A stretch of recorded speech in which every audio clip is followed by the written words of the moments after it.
読み直しているで読み直しているだけがで読み直しているで読み直してで読み直しているで読み直しているで読み直しているキスしたいとで読み直しているで読み直しているだけがで読み直している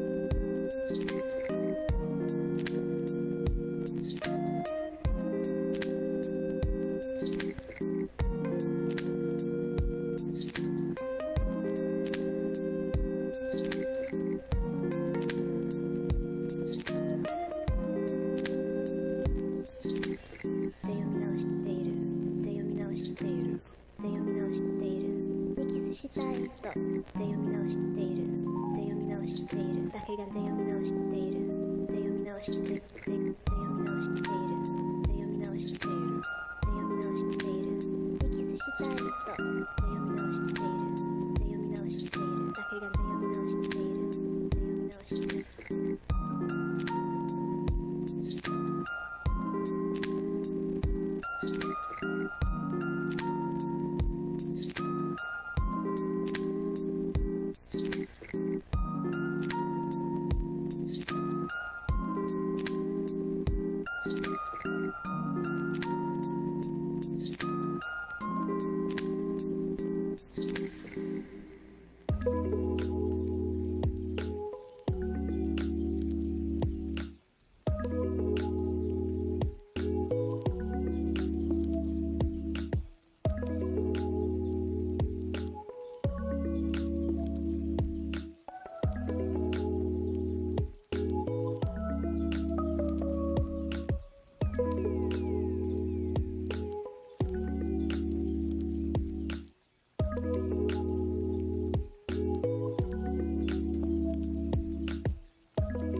A very special edition of Trappers Baseball is on the air.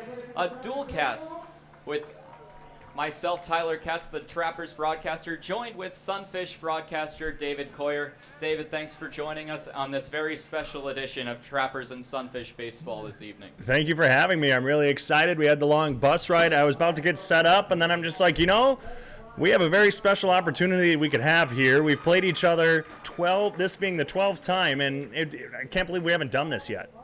No, it's an excellent opportunity, and already the rivalry starting with one of the great pastimes of summer ball with a national anthem standoff. It looks like Gannon Thompson has provided a helmet to Tanner Wilson for the Sunfish, spraying him down with sunscreen, making sure he's nice and protected. No Trapper has come to protect your guys' player out there. It's Nick Strong for the Trappers waiting for first pitch. And with the entire Trappers dugout out waiting for first pitch, I expect that the equipment's coming. But we'll take a quick look at the starting lineups for both sides. For the Sunfish, they lead things off with the second baseman JT Mix, the center fielder Declan Beers, the designated hitter Cade Kalehu-Avehi, the third baseman McClure, the catcher Olson, the right fielder Hoffpower, the first baseman Lee Cohn, the left fielder Cricket Danielson, and the shortstop Garcia. Pitching for the Sunfish is Andrew Garcia. David, you're used to this team. How does this lineup look for you guys tonight? I mean, this is one of my favorite lineups that we usually get from Walker Bullington. You got a lot of speed and power at the top. JT Mix likes to get on base a lot, and when he gets on, he's very aggressive when he gets out there. He leads the Sunfish team in stolen bases. Declan Beers and Cade Kalehu of Ahi are a good 1-2 punch with their bats. And when you have Norris McClure, who since joining the Sunfish has been one of the hottest bats, he's gotten a hit in every game since joining the Sunfish, including a pair of home runs, both against Pierre in his first week. I think that's a nice top of the lineup, and you close it out with some speed and power as well. It's good throughout. And then, of course, Andrew Garcia on the mound. You can't go wrong there. Well, the home plate umpire and Chad Williams now going to talk to the Sunfish player on the line for the standoff. However, we'll go down the Trappers lineup. Leading off the right fielder, Caden Cardoso. Then the shortstop, Connor. The DH, Skelton. The first baseman, Adams. The catcher, Reinhardt. The left fielder, Osborne. The second baseman, Staus, new player for the Trappers. We'll have more on him later. The left fielder, Williams. And the third baseman, Cordes. On the mound for the Trappers, making his first start, is Brendan Perez. Looks like the Trappers, Nick Strong is going to get some support now. Actually, I think it was just almost a pat on the back. Tanner Wilson still standing there strong down the third baseline for Sioux Falls. And now Jared Shelton, pitcher for the Trappers, coming out to talk with the umpire. He was back to the dugout with a smile on his face. And isn't this what summer ball's all about? Just joking around, having fun, all while getting better at the same time. Well, and the thing is, every time that the Sunfish are in Pierre, there seems to be an attempted standoff, but the last couple times we've had umpiring crew Sam Barrett and Tristan Jones, who usually quick break it up, but with Chad Williams and Alex Shoemaker, they're letting it go, and we're almost to first pitch, and now Williams is looking like he's saying it's time to go to Tanner Wilson.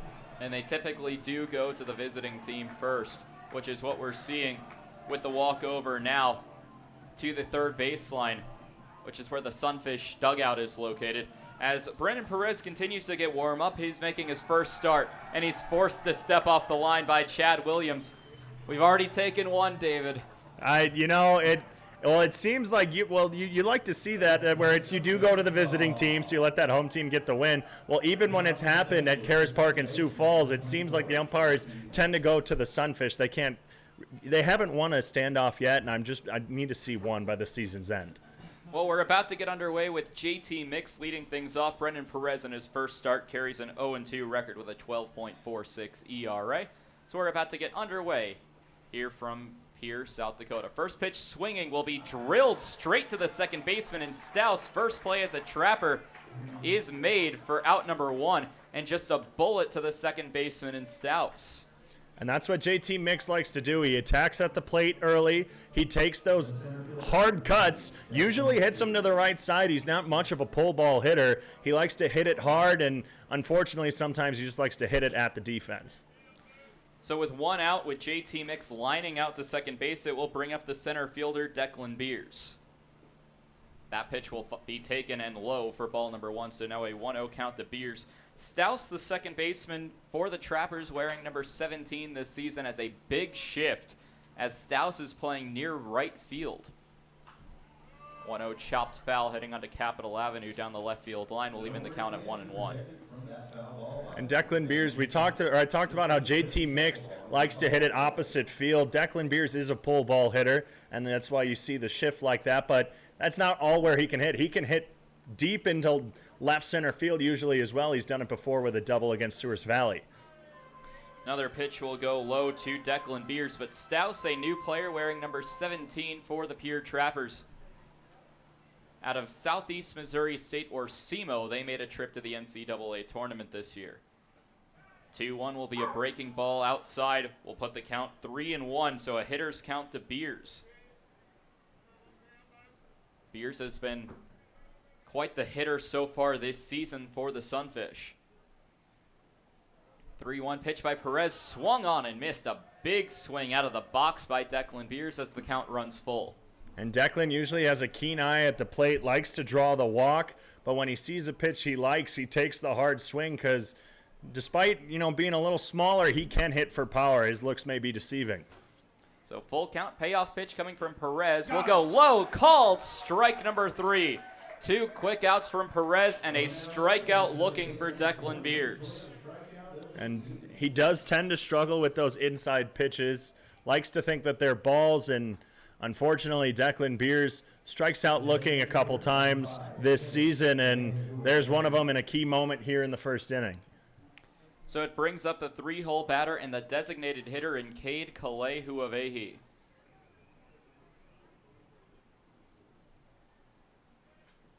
Wind up and pitch by Perez will go high in the zone for a called strike.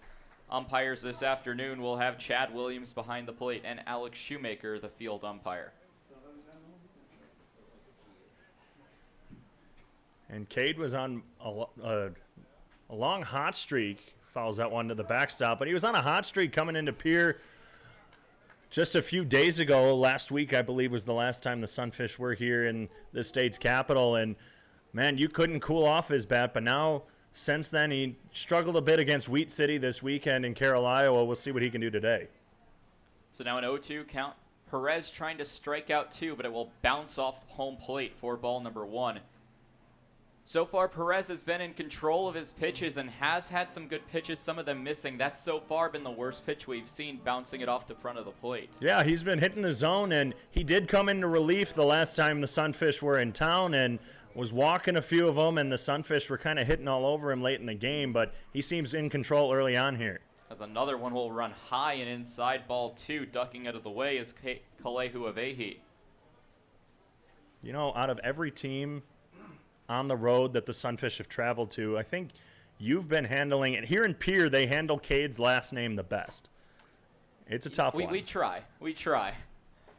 Pitch will go high, and the count goes full 3-2. But, I mean, it's a tough one, you know, and you should see his middle name. I believe it's 27 letters long, and it's a lot of consonants right next to each other. He showed it to me, he said it to me, and I have absolutely no idea what it is. Pitch will be fouled off, keeping the count full 3-2 as Perez tries to work a 1-2-3 inning. Well, I'm thankful that it is Kalehuavehi as his last name instead of switching the middle and last names, because I don't know if I could deal with that. Oh, no, I would definitely just call him Cade at that point. So payoff pitch one more time from Perez will go low for ball four, and the Sunfish have their first base runner of the evening via the base on balls. That's the sixth time this season against the Trappers that Kalehuavehi has drawn the walk. He's he gets on almost better than everyone on this Sunfish team. He just trails a few people. Coming into today's game at a .524 on base percentage against Pierre, and he continues that streak today. So it brings up the third baseman in Norris McClure. First pitch swinging for strike number one as it's fouled up the third baseline. Straight into Andrew Garcia warming up in the Sunfish bullpen down the left field line. And actually, that looks like that's Pete Weil. While you would think that's Andrew Garcia warming up as he is on the mound today, I think that's Pete Weil just playing catch with Andalo Santangelo. Dribbler will go to Stouse. Stouse spears it, fires onto first base in time for the third out. So the Sunfish do get a runner on via the walk. However, they strand a runner at first. We'll head to the bottom of the first inning. Cardoso, Connor, and Skelton, top of the order, due up in the bottom of the first. Hey, it's the old top Gator here with Gators Pizza Pasta Subs in the Northridge Plaza. Gators is known for top quality food. Now you can have our food selections delivered right to your front door using DoorDash.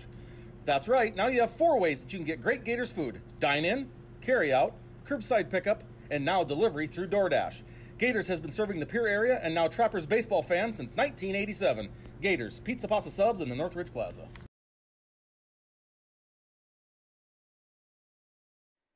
Dan-O's Marine is a proud partner of Pierre Trappers Baseball.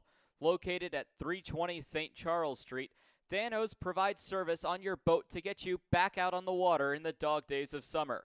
Give them a call at 605-224-6612. That's Dan-O's Marine at 605-224-6612. Any water, any problem, Dan-O's Marine.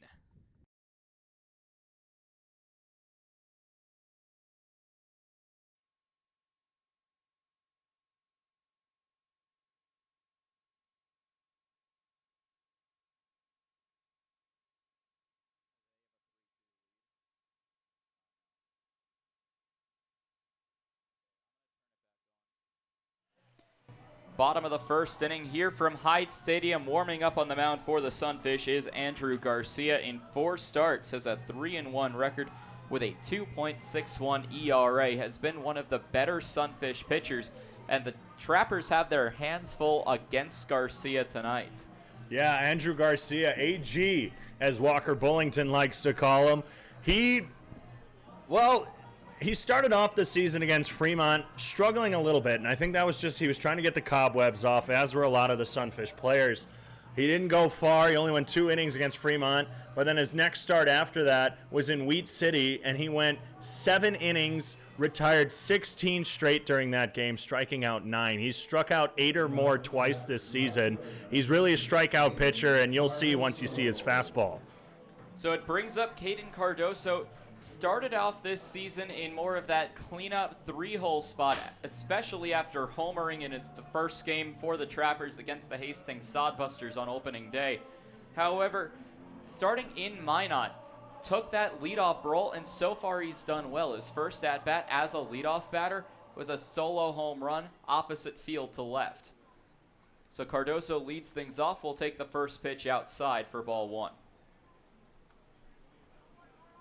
Cardoso yesterday in Sioux Falls went 1 for 5 with a walk and 3 strikeouts. He's batting .190 on the year.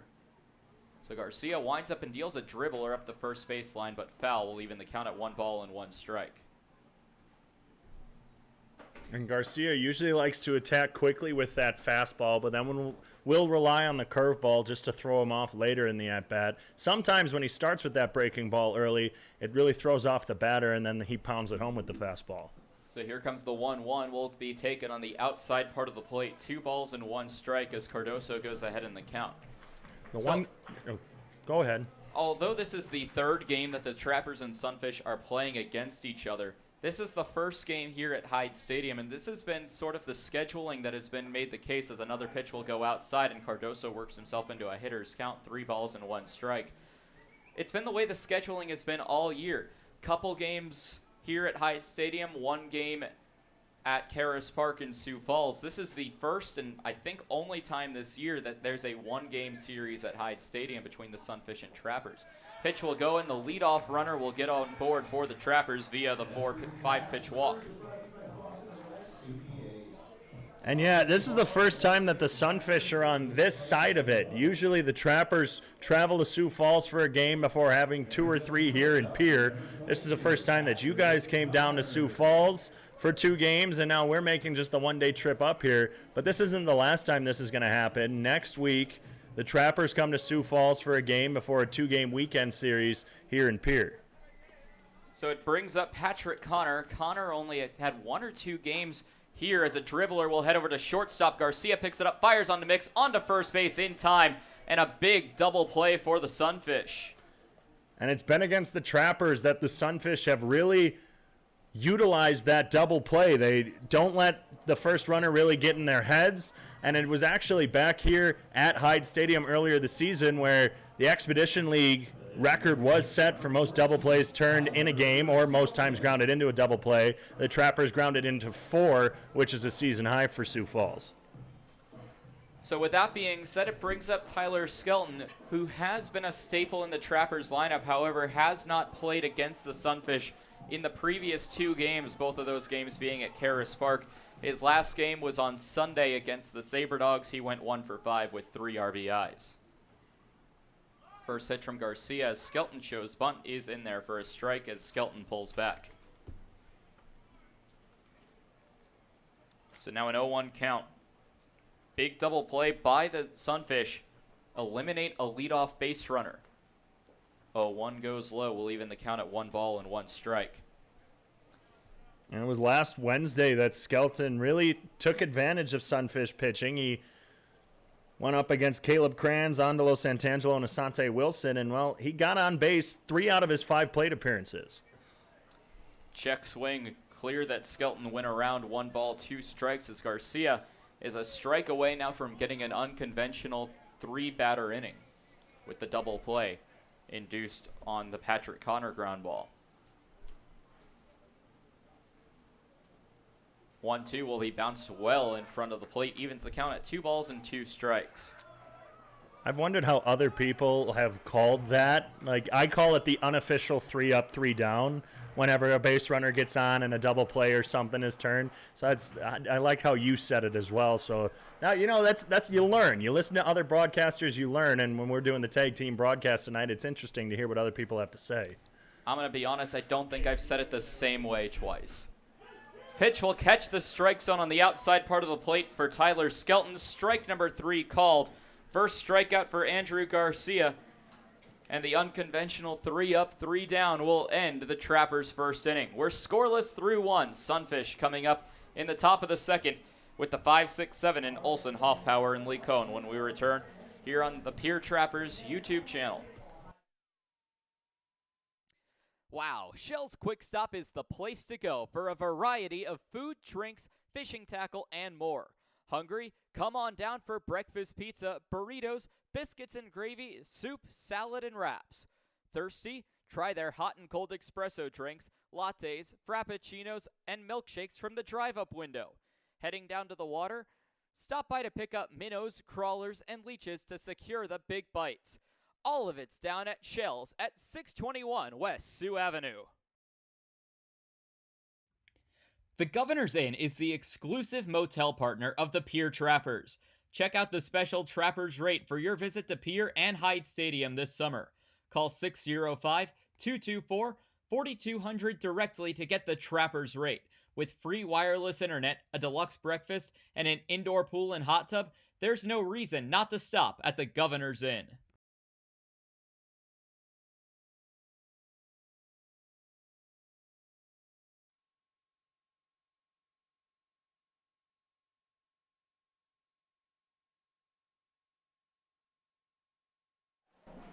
Back for the second inning.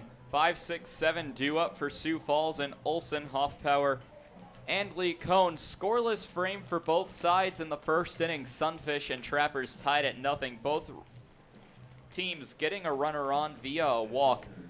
However, for the Sunfish, left Kalehu Avehi stranded. Cardoso grounded out, or was out between first and second off a double play hit into by Patrick Connor.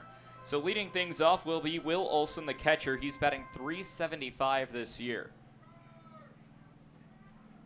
Perez will wind up kick and fire on a pitch low, kicking up some chalk from the left-handed batter's box, ball number 1. And this is actually the first time this season that Olsen has made the trip to Pierre. The last time the Sunfish were here, he was actually a groomsman in one of his Augustana University baseball teammates' weddings, and so he was there all week.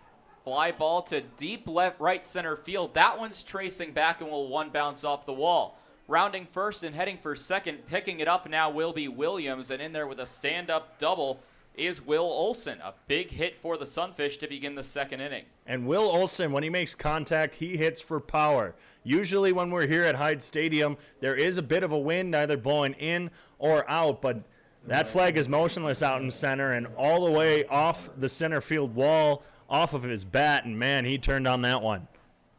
So a big pitch hit by Will Olsen to deep right center field puts a runner in scoring position with nobody out and a big chance for the Sunfish to score here in the second. Sunfish also trying to snap a 3-game losing streak, lost 1 to Wheat City before 2 in a row to the Trappers. Swing, line drive down the left field line, hooking foul.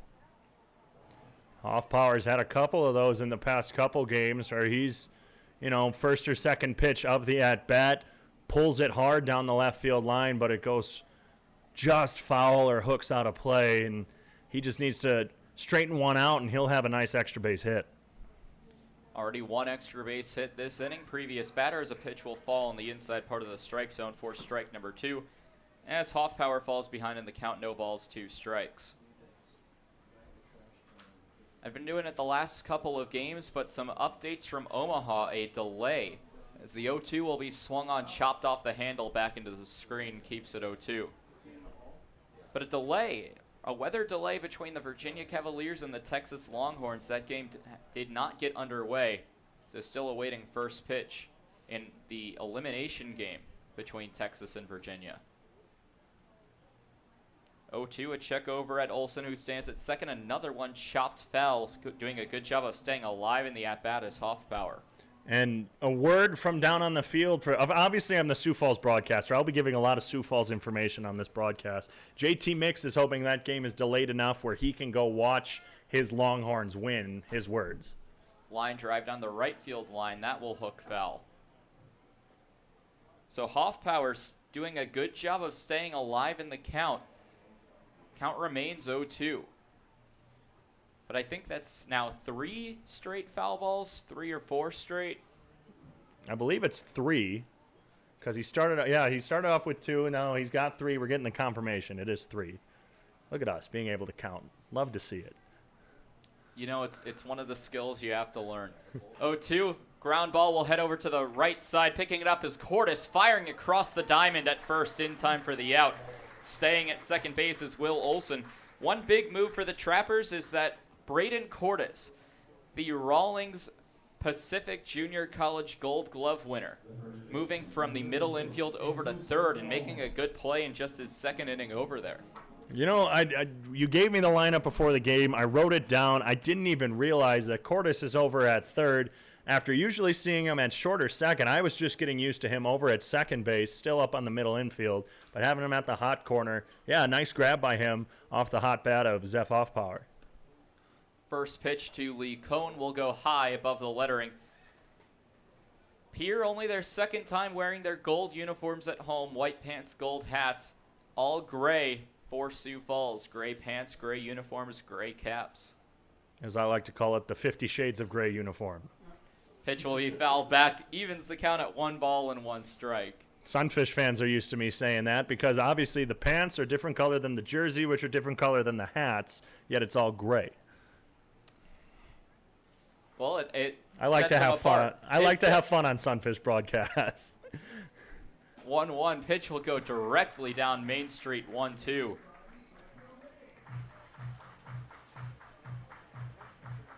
Lee Cohn this season for the Sunfish, 13 base hits, 4 extra base hits, all of them doubles. 1-2 will be chopped foul down the right field line. Will keep the count 1-2. And the Sunfish, while they struggle most of the season with the extra base hits, they can only get singles usually and sometimes even struggle getting it out of the infield. Well, they struggle even more getting those extra base hits against the Trappers, it seems. Another one chopped foul, dribbling up the first baseline, will trickle into right field. Prior to the double from Will Olsen, just a .323 slugging percentage for Sioux Falls against the Trappers coming into today's game. With only 16 extra base hits this season in the 11 games against Pierre. Of those 11 games, the Trappers have taken 6 of the 11. Called strike 3 on Lee Cohn for out number 2 of the inning. Second strikeout for Perez, and the second one looking. So it's a lot rarer that you see strikeout lookings, but 2 in a row, the Sunfish have not struck out swinging the stick yet. No, and that's something that they've struggled with all year. They're looking at some pitches that are borderline, and especially with some of the strike zones they've been seeing, they can't afford to be taking some of these pitches on the outside. Pitch will go high and inside for ball 1 to Dylan Cricket Danielson, who was announced as today's beer batter from Hyde Stadium. Not Declan Beers? You know, we tried it. He did strike out once, but overall it just didn't work out.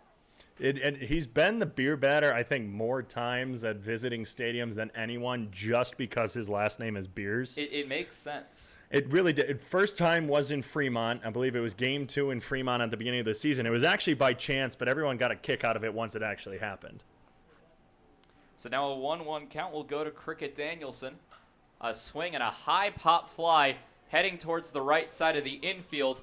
There to make the catch is Adams, straddling the foul line. It will stay in play, so it will go as a P3 for Dylan Cricket Danielson as it ends the top of the second inning. We're still scoreless. Middle 2, Sunfish nothing, Trappers nothing with the 4-5-6, and Adams, Reinhardt, and Osborne due up for Pierre.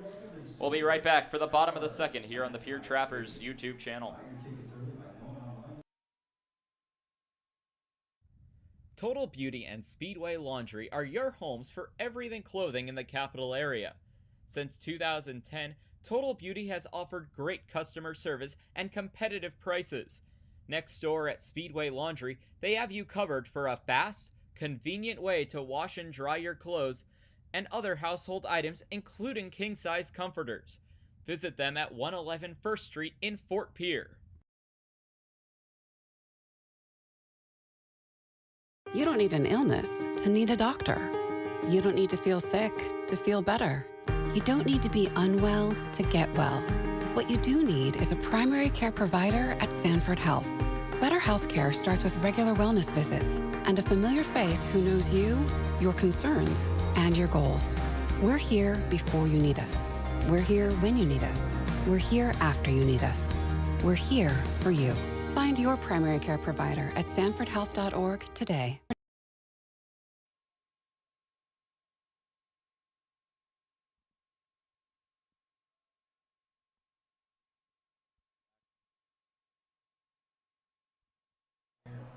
Back for the bottom of the second inning. Due up is Colin Adams, Brock Reinhardt, and Bennett Osborne. Couple sponsors of the 2021 Pierre Trappers baseball season. We'd like to say thank you to, including Central Dakota Eye Care, Envirotech, Gators Pizza, Hero Gym, and Allied Plumbing and Heating. Thanks for your continued support of the Pierre Trappers. So Colin Adams leads things off, got a day off yesterday, but in the first game of that Karis Park series in Sioux Falls, went 2 for 3, including a long ball. Pitch will go high and inside, but catch the strike zone for strike number 1. Yeah, and there's that fastball from Andrew Garcia. He only has 1 strikeout on the day, but it's only an early ball game. Another fastball as that one goes outside, missing the strike zone, so 1 hits, 1 misses. We'll even the count at 1-1.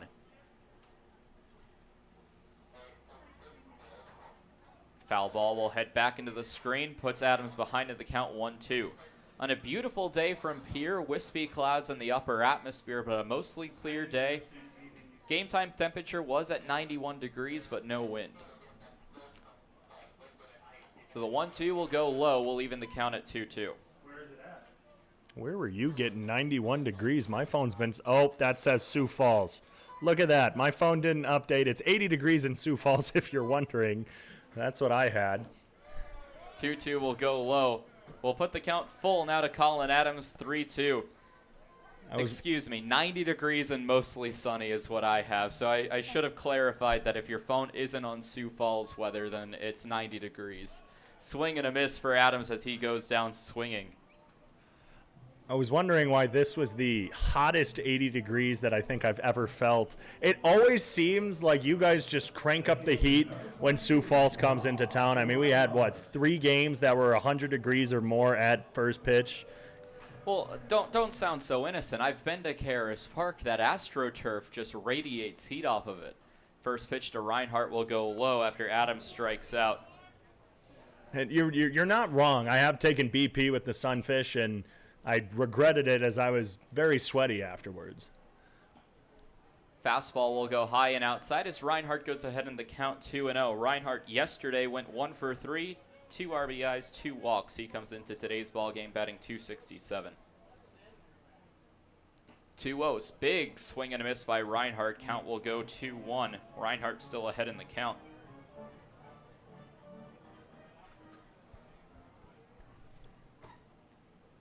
Garcia been doing well so far as a pitch will go low. A hitter's count now from Garcia to Reinhardt. 3 balls and 1 strike.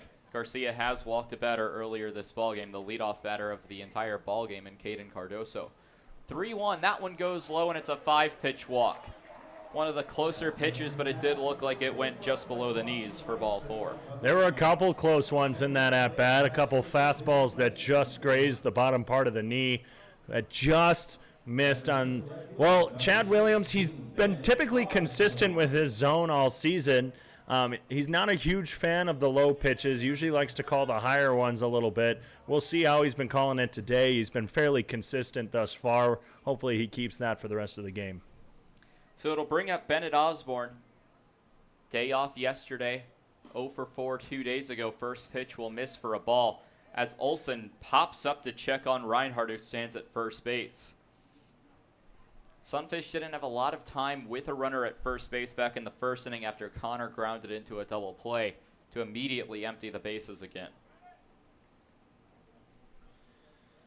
1-0 as Garcia kicks and fires on a fly ball to left field. That one's heading deep. That's towards the wall. That will one hop off the wall. Rounding second and heading to third is Reinhardt. The throw in will be cut off by Benito Garcia. I believe that will go as a single for Osborne with a throw.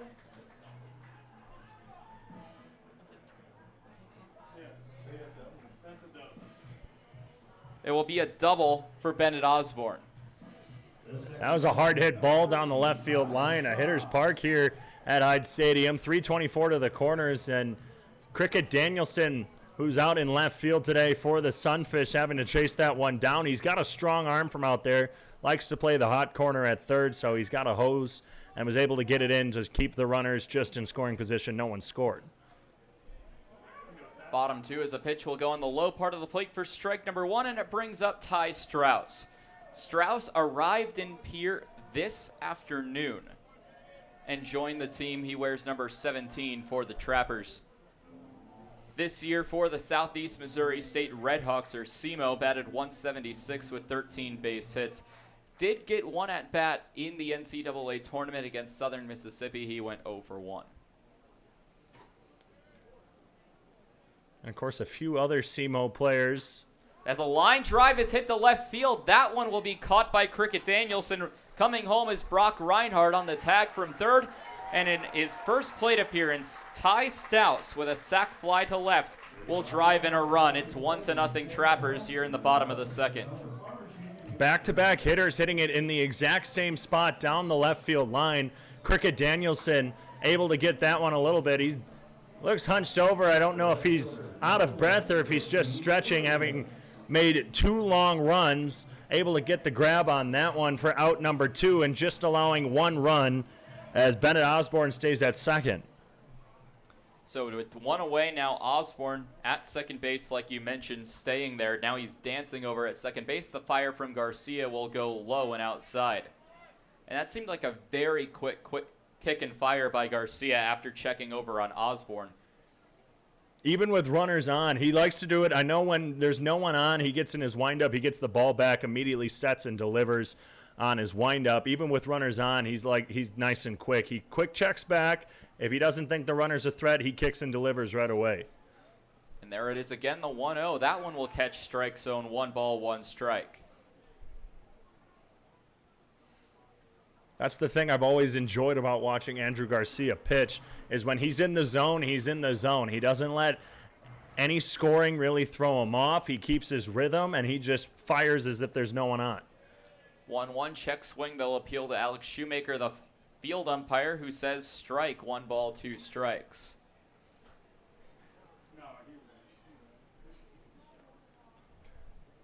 And, of course, we have split broadcasters on this cast. I thought he went. You said you didn't think he did. And, well, he might have held up. It's a Trappers Sunfish 50-50 split. Well, that's why we have umpires, and they say you went around. As called, strike number 3 to Richie Williams. The 3rd strikeout of the game for Andrew Garcia and the 2nd of the inning. But the more important fact, Ty Strauss in his first plate appearance for the Trappers will get a sacrifice fly to give the Trappers a 1-0 lead. End 2, Trappers 1, Sunfish nothing. Trappers fans, summer is here. Get your boat back in shape with a visit to Dano's Marine. Dano's Marine will get you back out on the water this summer with excellent service and years of experience. Give them a call at 605-224-6612 or visit them at 320 St. Charles Street in Pierre. Any water, any problem, Dano's Marine.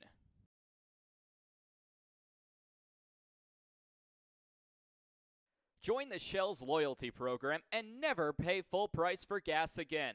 Shell's loyalty members also get monthly specials for increased savings. Shell's doesn't just fill up your tank, but it also fills up your stomach with a variety of food and drinks. Become a Loyalty Club member today by visiting Shell's at 621 Sioux Avenue or give them a call at 605-224-6266.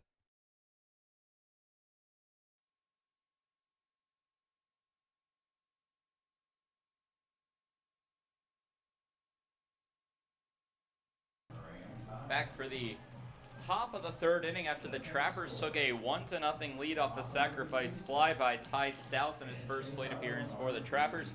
It's the bottom and then the top of the order, the 9-1-2 for the Sunfish. In the other Garcia, Benito Garcia, JT Mix, and then Declan Beers rounding it out. And correct me if I'm wrong, David, but is there relation on the two Garcias? Not in the slightest, or at least none that I'm aware of. Obviously, when you get the lineups at the beginning of the years, you see two of the same last name, even one as common as Garcia.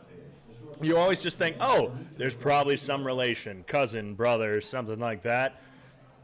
I've never heard any sort of that they're related at all. Usually I don't see the two of them even hanging out.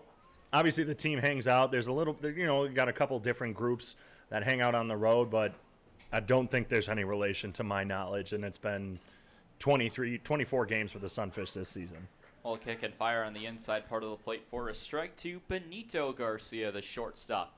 Has spent a lot of time in the middle infield. I don't think I've seen him play a position other than shortstop against the Trappers. Anytime he has made a start for Sioux Falls, it has been at the shortstop position, and he is the best shortstop that the Sunfish have. Pitch will miss inside, 1-1. Both pitches by Perez going to the inside part of Garcia's zone. And it's Garcia who struggles the most against the Trappers. Obviously, when they play each other 12 times in a season, 11 up to this point, it's easy to start to slow down a little bit. A dribbler over to the second baseman. It's tipped off the glove of Perez. The flip on by Stouse will not be in time. It will trickle towards the Trappers' dugout, but staying at first is Benito Garcia. And that was just an unfortunate series of events as it hit the tip of Brendan Perez's glove. Stouse wasn't able to race in fast enough to get to the baseball, and it's a lucky single for Benito Garcia. Those are the tough ones when the pitcher thinks that they can get a play on it, and then they tip it with the glove, and it changes directions. You have the infielders coming in to try and get the backup, but when it tips off the glove and goes in a completely different direction, that's almost unfair to the infielders. Mix shows bunt, but will pull back for ball one.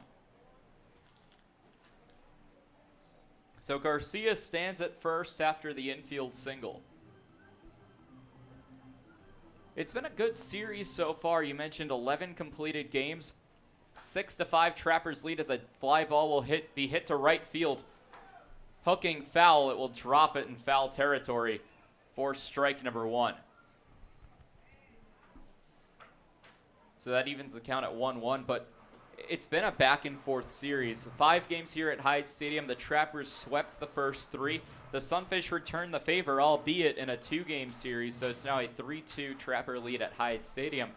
But for the first season ever in which the Trappers and Sunfish have faced off, it's been a really tight and close rivalry. And I talked with Asante Wilson before the game. He was my guest appearance on the Sunfish pregame interview on Twitter.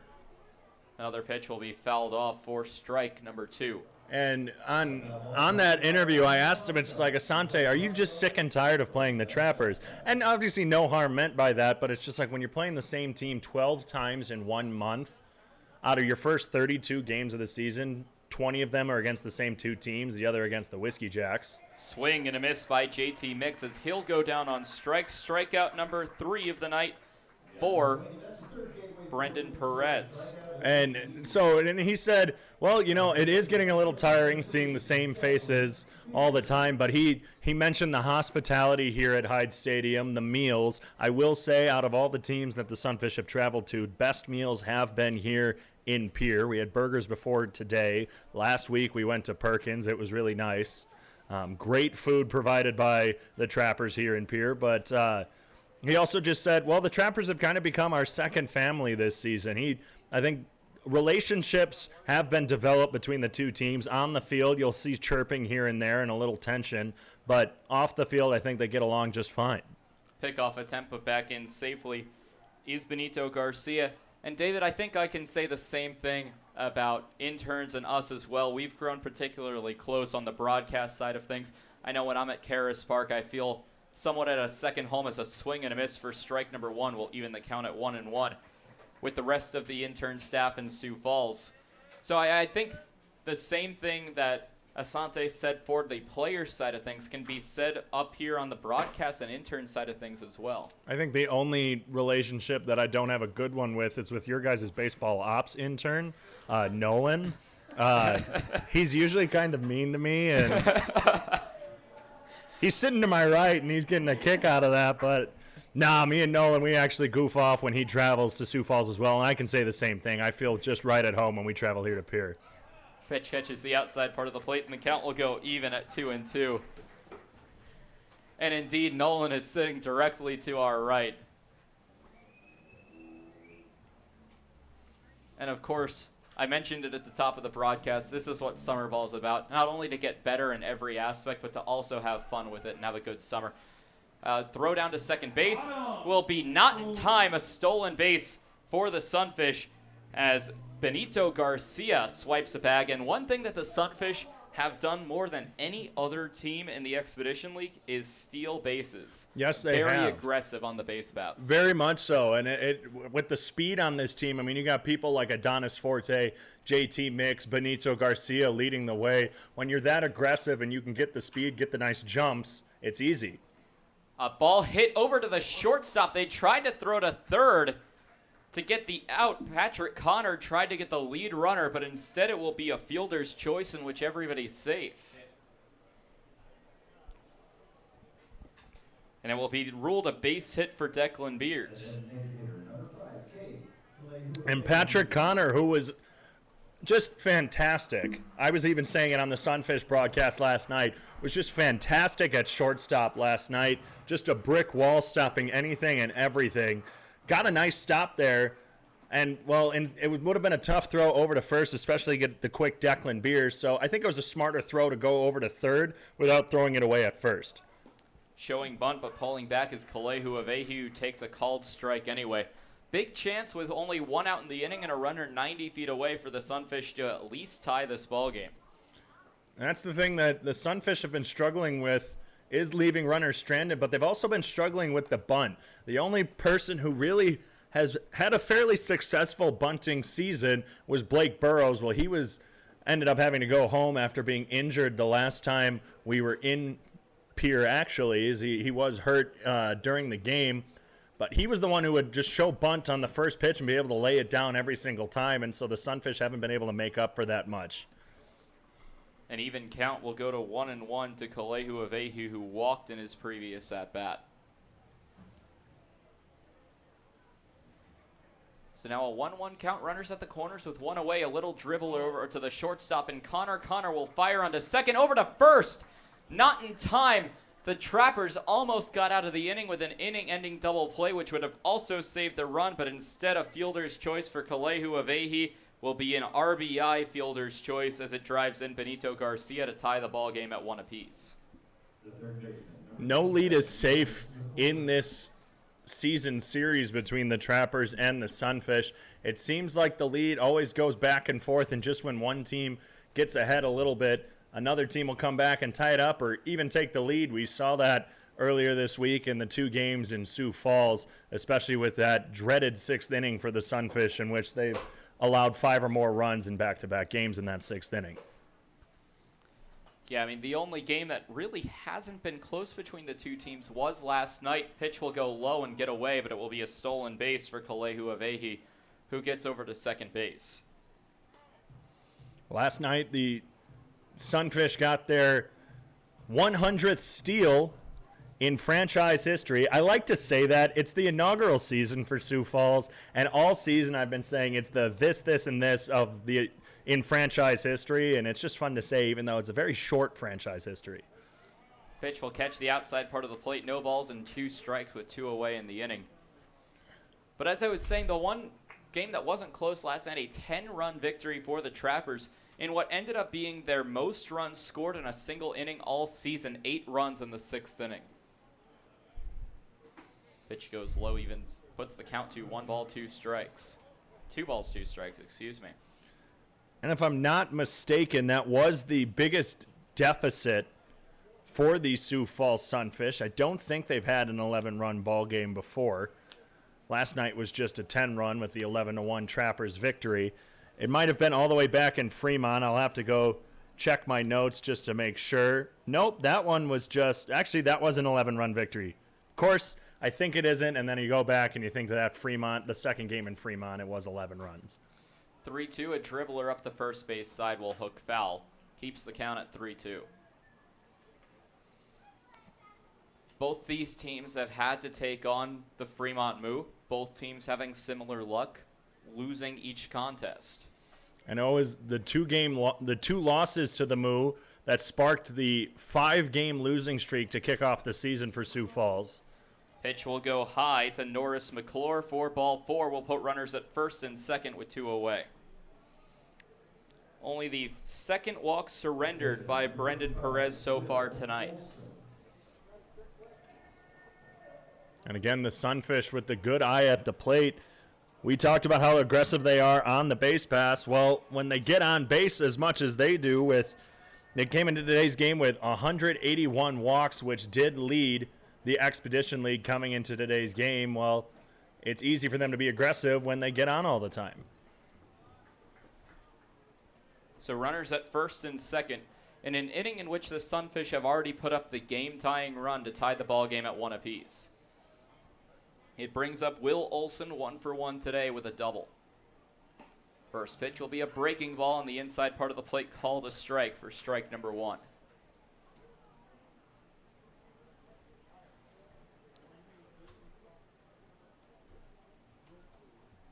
Olson has been a integral part of the Sunfish batting order. A pitch will run inside, ball 2. Came into today's game batting .375 on the year, including a double today. His batting average continues to climb. So runners at first and second. McClure at first, Kalehu Avehi at second. A swing and a miss for strike number 2. So that count will go even, 2 balls and 2 strikes. So one thing Sunfish listeners know that I get excited about is when there's twos across the board, but if the batter is number 2, I call that deuces wild, and I get really excited. It doesn't happen all too often. Do you get excited ever? A ground ball to third, flips on over to first base in time for the out. A 6-3 ground out from Connor to Adams to end the inning.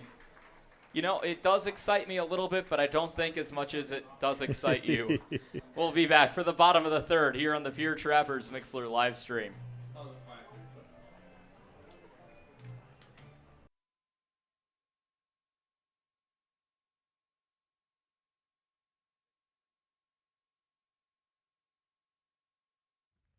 The Pierre Trappers are proud to partner with the Governor's Inn, the exclusive motel partner of the Pierre Trappers. Call 605-224-4200 for a special Trappers rate when you visit Pierre and Hyde Stadium. Whether you're coming for the best hunting, fishing, and outdoor recreation in the Midwest, just passing through, or coming out to the ballpark, the Governor's Inn is the place for you. When it comes to clothing in the capital area, Total Beauty and Speedway Laundry have you covered. Speedway Laundry offers the fastest way to clean clothes, with free Wi-Fi offered while you wait. Next door, family-owned and operated Total Beauty has a constantly changing inventory of top-quality clothing. Check out the newest lines in clothing by giving Total Beauty and Speedway Laundry a visit at 111 First Street in Fort Pierre.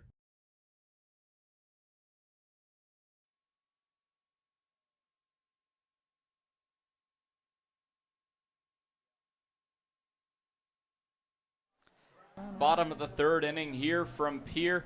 Andrew Garcia returns for his third inning of work after only allowing 1 base hit, but it came back to bite the Sioux Falls Sunfish, as that ended up being a base hit that drove a runner into scoring position for a Ty Stouse sacrifice fly to give the Trappers so far their lone run of the ballgame. Heading into the bottom of the third, it's the 9-1-2 due up for the Trappers in Braden Cordes, Caden Cardoso, and Patrick Connor. This is a fairly similar start to what we saw last week on Thursday here from Hyde Stadium from Andrew Garcia. He went 6 innings, allowing 3 runs. The last 2 runs that he allowed were not earned off of an error in center field by Adonis Forte, but after the 1 run that crossed early on in the game, that actually was in the first inning. Garcia would go scoreless until that 6th inning, and well, he's allowed 1 run thus far, just through 2, and we'll see how he can handle that, especially now that it's a tie ball game. As Braden Cordes steps in, we'll take a look at around the playoffs that are surrounding the sports world right now. Pitch will go inside to Cordes for ball number 1. Of course, we talked about the College World Series. That game is still delayed between Texas and Virginia. An elimination game from Omaha. The 1-0 on the way. A fastball will miss for ball 2. The Western Conference Finals, the Phoenix Suns in Game 3 against the Los Angeles Clippers. That game starts in about 10 minutes from the Staples Center as a 2-0 will be grounded over to the shortstop. Picking it up is Garcia, fires onto first in time for the out. So a 6-3 ground out will lead things off here in the 3rd. But then finally in Game 6 of the Stanley Cup semifinals, the Vegas Golden Knights and Montreal Canadiens tied at 1 in what could be a series-clinching game for the Canadiens. Well, I mean, it can be, but it's not going to be. I mean, I'm a Golden Knights fan. Gotta just put that out there. I'm not even sure if Sunfish fans really know that. I'm a Golden Knights fan. They're down 3-2 in the series, but I'm feeling it. Riley Smith with a nice goal to tie it up in the first period. Go Knights, go. About 1 minute to play in the first period from Montreal. That's an interesting series as it would be it's an East versus West matchup. You wouldn't normally see that until the Stanley Cup Finals, but because of this year and the restrictions put in place as the ball will miss low to Cardoso with 1 away, it is now a semifinal matchup. So it's been a very cool dynamic to see West versus East teams in the non-final round of the playoffs. It really has been, and the Canadians have been hot through this playoff, especially coming from an easier North Division with all Canadian teams. Ground ball will head up the middle. A base hit for Caden Cardoso will get aboard with 1 away.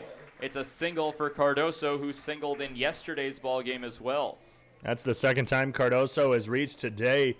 He likes to do that a lot during the season, but I hate saying this, but I always have to say it. He also likes to just really get on against the Sunfish. It's like when the two teams play each other, it's like, I don't know, Superman and the sun. It's just the Sunfish. Actually, wow, that actually kind of works out just a little bit better than I planned it out. I didn't even mean to do that, but it's like the Sunfish give the Trappers their powers as their skill just gets multiplied by 10 when they play Sioux Falls. First pitch will run inside for ball 1. Patrick Connor taking the at-bat. He's 0 for 1 after grounding into a double play back in the first inning.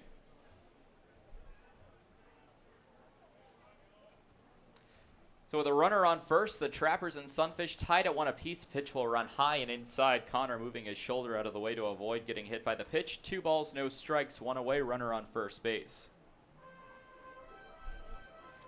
So combined, we've both seen 11 Trappers versus Sunfish games, and for the most part, they've been entertaining. A pickoff attempt back to first base. Cardoso will slide in safely.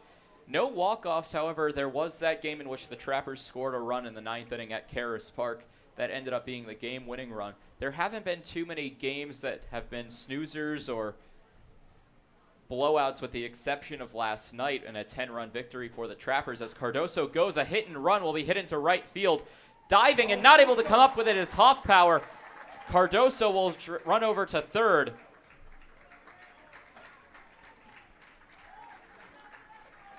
So getting aboard will be Patrick Connor.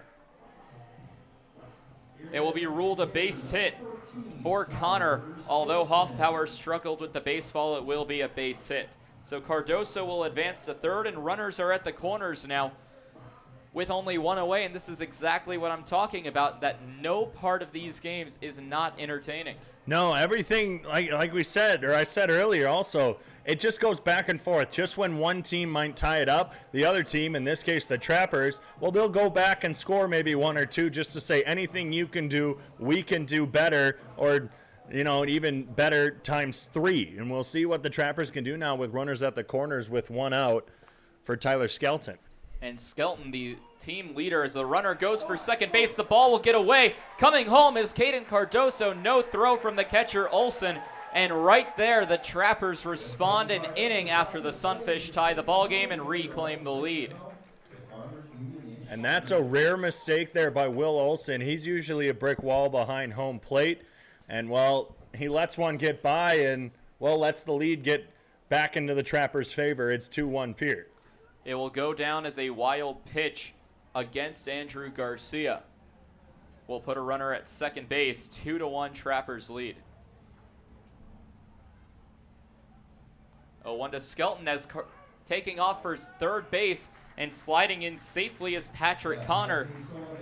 And this is very uncharacteristic. Usually it's the Sunfish taking off, trying to steal bases, being aggressive. But you mentioned it, the Trappers want to say anything you can do, we can do better, and have been aggressive and extremely aggressive, more so than any other game that the Trappers have played this year on the base paths. And it's the stolen base. The Sunfish don't allow many stolen bases, at least as the season has gone on. A pitch misses low. And, well, when they do allow stolen bases, they seem to be crucial. You know, they'll get that runner into scoring position, might take away a double play, which did happen there, but the ball getting to the backstop proves that the run was going to score anyway. But it seems that stolen base is putting these runners in scoring position. That almost throws off the Sunfish, and usually when a stolen base gets someone into scoring position, the Sunfish usually let them score. Runner at third is a swing and a miss for Skelton. Will even the count at 2-2. Runner at third, the Trappers 90 feet away from scoring their third run of the ball game. We'll take a quick moment to look around the Expedition League scoreboard. A couple games have gone final. A couple of double headers today as well. The Hastings Sodbusters and Souris Valley Saberdogs, as well as the Fremont Moo and Wheat City Whiskey Jacks playing 2 today. Wait for the 2-2 to Tyler Skelton. Swung on, popped up high. In the infield, Lee Cohn, the first baseman there, will back up to reach up and make the catch, a pop out to first. So that puts 2 away for Colin Adams, who's 0-for-1, striking out his last at-bat.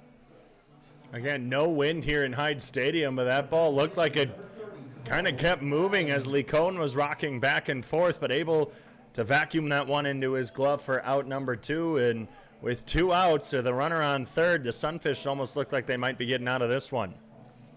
1 run has across this inning. We'll take a look at around the scores from the Expedition League at this time. Saberdogs winning game 1 of their doubleheader against the Sodbusters by a final score of 7-4. First pitch swung on and missed by Adams for strike 1.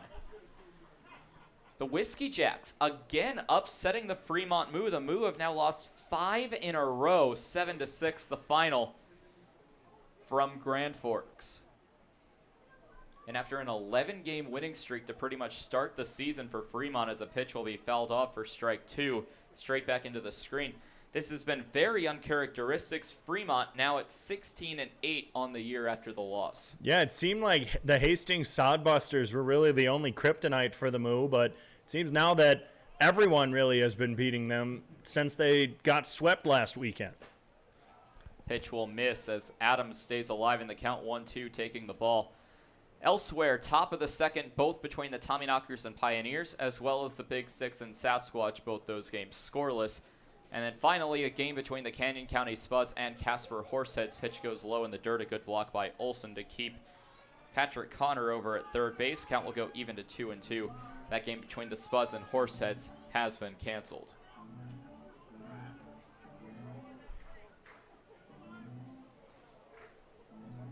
Two balls, 2 strikes to Colin Adams. Garcia takes a deep breath, kicks and fires. The 2-2 is swung on and missed for strike number 3, and the Sunfish do indeed get out of at least allowing the third run of the ballgame. It's 2-1 Trappers. We're through a third of this ballgame, and we'll be back for inning number 4. It's the 6, 7, 8 of the Sunfish order due up when we come back. In times like these, it's good to know there's a place where people know who you are, no matter how long you've been gone. A place where the smells of home cooking are still in the air, where a simple wave warms your heart, and sharing stories with family, friends, and your community is just a way of life. Yes, in times like these, it's good to be home. Farmers Union Insurance, protecting what's important in life. Hey, it's the old top Gator here with Gators Pizza Pasta Subs in the Northridge Plaza. Gators is known for top quality food. Now you can have our food selections delivered right to your front door using DoorDash. That's right, now you have 4 ways that you can get great Gators food: dine in, carry out, curbside pickup, and now delivery through DoorDash. Gators has been serving the Pierre area and now Trappers baseball fans since 1987. Gators Pizza Pasta Subs in the Northridge Plaza.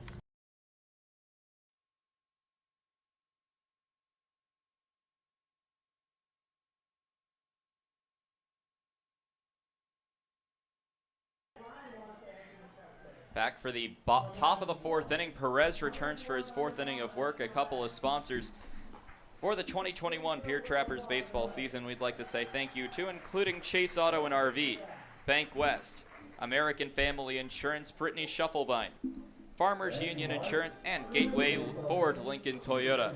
Now, with this being a dual cast, obviously both David and I trying to go into play-by-play broadcasting. For the next 3 innings, I'll turn play-by-play duties over to the voice of the Sioux Falls Sunfish, Mr. David Coyer. Thank you, Tyler, and we are underway here in the top of the fourth inning. Leading it off for the Sunfish will be Zeph Hoffpower. And just a quick sponsor read for the Sioux Falls Sunfish. Keg Chicken in Sioux Falls. Order it, eat it, crave it. Keg Chicken. And Tyler, I know you've had some keg after the games in Sioux Falls. What have you thought about keg?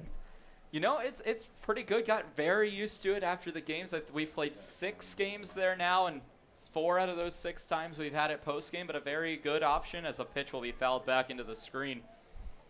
Or strike number 1. Yeah, no, I mean, obviously you guys have had it after the game. I usually get some leftovers, but Keg Chicken, order it, eat it, crave it.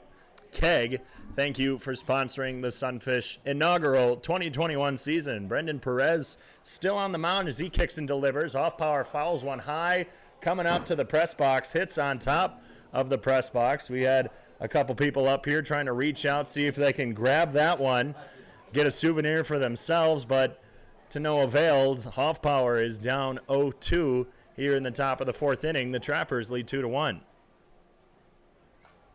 Hoffpower gets a piece of that one, and he fouls it into the back Hyde Stadium chain link. That's what I call it. What do you call that material? I just call it the Hyde Stadium welcome sign. It hasn't crossed my mind to call it the chain link fence, although it is. I guess usually when I'm here at Hyde Stadium, Perez kicks and delivers. Pitch misses low and away to Hoffpower. It's now 1 ball, 2 strikes. I guess when I'm here, I'm just on the Sunfish Mixler usually, so we don't have the visual and can't see it, so I have to try and describe it to fans. Here you have the use of the camera. 1 bounces in front of the plate. Hoffpower takes it. It's an even 2-2 count. Hoffpower today, just 1 at-bat. He grounded over to third back in the 2nd inning, getting his 2nd time around against Perez, who, being a position player who occasionally pitches, has been doing quite a good job against the Sunfish today. They haven't really found anything to do against him. A fastball just misses below the knees to make it a full count. Yeah, and I mean, for Perez, he's a traditional pitcher, has been a pitcher at Point University, did become a 2-way player for the Skyhawks, and has been filling that role for the Trappers. The payoff pitch swung on and missed. A breaking ball got him. And Hoffpower is retired on strikes. That's strikeout number 4 for Perez on the day as we bring up Jesus Licon, who struck out looking his last time up. Writes something in the dirt to the back left of home plate. Kicks some dust around before getting set in his 2nd at-bat against Perez. Licon, he has had some success this year against the Trappers, including, well, we were talking about exciting games early on this season. It was a bit more exciting for us in Sioux Falls when Licon had that go-ahead double in the game that the Sunfish ended up taking by 1 run just a couple weeks ago. Yeah, we've been talking about it all game, that every game has been back and forth, has been close. Fastball misses inside. It's 1 ball, no strikes to the big man. And really, the only 2 exceptions I can think of are 1 on each side. There was a 9-3 decision in favor of the Sunfish here at Hyde Stadium, and then that 11-1 Trappers victory yesterday have been the only 2 blowout games. Curveball misses away. It's 2-0 to Licon, he likes to take some pitches, and usually his approach at the plate, he takes one until he gets a strike typically, and if he sees a good one, he'll swing on it. Here's the 2-0. Drives that one into right field. That's going to fall for a base hit. And look at that. 2 balls, no strikes. Gets the fastball and takes it into right center field for a base hit. With 1 away, there's a runner on for the Sunfish. And so far, it's been that part of the batting order that has produced for the Sunfish. Take a look at the 9-hole batter in Benito Garcia. Got the single and came around to score. Although the 7-8-9 hasn't been doing much tonight, with the exception of Garcia, the bottom of the order seems to do just as much of the top for the Sunfish. That's what I talked about at the top of the broadcast. While you have the power and speed at the top, You also have the wherewithal from the lower three who they like to look at pitches as Dylan Cricket Danielson takes a fastball at the knees for a strike. And while they take a few more pitches there at the bottom of the order, when they make contact, they can drive the ball. And Cricket Danielson, while he does strike out a bit, he also likes to draw the walk as well. Swings, well, a little half swing off the shoulder of Cricket Danielson is called a strike. He's down 0-2. The last time in Pierre, Cricket Danielson had a golden sombrero, 4 strikeouts in one game last Thursday. The Trappers in the 2-game series here from Hyde Stadium had a pair of those. One of them, Brendan Perez. There goes Lee Cohn to second. Swing and a miss by Cricket Danielson. No throw down by Brock Reinhardt. And Jesus Lee Cohn gets another stolen base on the season. If I'm not mistaken, that is his 3rd this year. I'm going to just triple check on that one. Going all the way over to stolen bases. I have it as my 3rd for Lee Cohn on the Correct. Yeah, we do have 3. He doesn't steal often. Sometimes he gets them on a wild pitch or something like that. Cricket Danielson goes down swinging for the 2nd strikeout of the inning, 5th of the day for Perez. And Benito Garcia, who singled and later scored, shows bunt. And the pitch misses away as he pulls back for ball 1. And so although the Sunfish do have a runner in scoring position with Lee Cohn now at second, keep in mind that it's going to have to be a base hit into the outfield to score him from third. No more sacrifices in effect with 2 outs. Yeah, and Garcia, who's quick, if he does get a nice bunt up the third base line, may be able to run it out. He takes a pitch just down the lower part of the zone for strike 1. It's now a 1-1 count.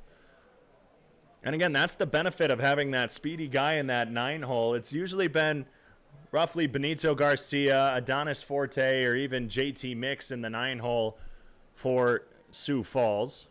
As Garcia drives this one into right center field, coming over is Cardoso, who camps underneath it for out number 3, so it doesn't matter. Lee Cohn is stranded at second. No runs crossed for the Sunfish off 1 hit, no errors, 1 left stranded. It's still a 1-run ball game in favor of the Trappers as we head to the bottom of the 4th inning here from Hyde Stadium. Dan-O's Marine is a proud partner of Pierre Trappers Baseball. Located at 320 St. Charles Street, Dan-O's provides service on your boat to get you back out on the water in the dog days of summer. Give them a call at 605-224-6612. That's Dan-O's Marine at 605-224-6612. Any water, any problem, Dan-O's Marine.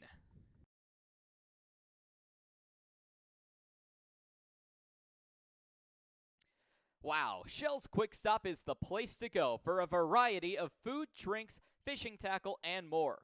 Hungry? Come on down for breakfast pizza, burritos, biscuits and gravy, soup, salad, and wraps. Thirsty? Try their hot and cold espresso drinks, lattes, frappuccinos, and milkshakes from the drive-up window. Heading down to the water? Stop by to pick up minnows, crawlers, and leeches to secure the big bites. All of it's down at Shell's at 621 West Sioux Avenue.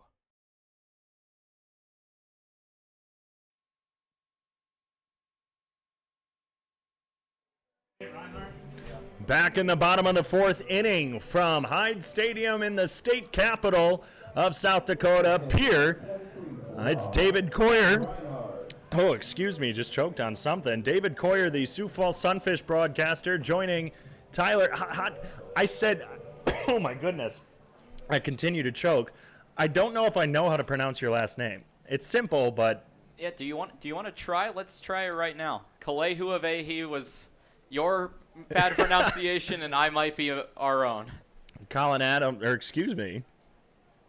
This is Brock Reinhardt leading it off. He pops one into left field, straight to Dylan Cricket Danielson for out number 1. I always get off somehow, and it's always at Pierre. I get off with my scorebook. I forget to mark the last out of the previous inning and start off on the wrong batter. But in the bottom of the 4th inning, Brock Reinhardt leads it off with an out to left field, and that brings up Bennett Osborne. We're back on track, at least in my Sioux Falls Sunfish scorebook. But it's Tyler, and I've definitely heard other people say it, and then I'm still going to get it wrong. Is it cats like the animal or? It is, and it creates a. Grounded to third, McClure over to first. First pitch swinging by Bennett Osborne retires him on the 5-3 putout. It's so simple that when I go to restaurants or hotels and they say, "Can I get a last name?" Whenever I just say Cats, they typically ask if it's C-A-T-S. So whenever I say my last name, I usually just spell it out at the same time. It's almost become an extension of my last name where I have to say, "Oh, last name is Katz, K-A-T-Z." It's a difficult life when you have to spell out your last name every single time you say it. I feel that. So Tyler Katz, the voice of the Pierre Trappers, along with David Coyer, the voice of the Sunfish, we're tag teaming it tonight. And it's a quick 2-up, 2-down here in the bottom of the fourth inning. I'm no longer choking. I don't know what happened. There's been a lot of flies in this press box. Maybe one flew into my throat. Who knows? Ty Stouse takes a curveball inside for ball one in the dirt. And still looking for his first official at-bat of the year after the sacrifice fly in his first plate appearance, the Trapper making his debut. Fastball misses low. It's now 2 balls, no strikes to Stouse, who had the sac fly in the second inning to put the Trappers on the board first. They now lead 2-1 after a single scored Cardoso. A high pop fly into shallow left field. Benito Garcia calling everyone off. Cricket Danielson with the backup, but Garcia catches it for out number 3. A 3-up, 3-down inning for the Sunfish in the bottom of the fourth inning. 2 flyouts into left field, but caught by Cricket Danielson and Benito Garcia after 4 full from Pierre. It's the Trappers 2, the Sunfish 1. We'll be back on the Pierre Trappers live stream on YouTube in just a moment. The Governor's Inn is the exclusive motel partner of the Pierre Trappers. Check out the special Trappers rate for your visit to Pierre and Hyde Stadium this summer. Call 605-224-4200 directly to get the Trappers rate. With free wireless internet, a deluxe breakfast, and an indoor pool and hot tub, there's no reason not to stop at the Governor's Inn. Total Beauty and Speedway Laundry are your homes for everything clothing in the capital area. Since 2010, Total Beauty has offered great customer service and competitive prices.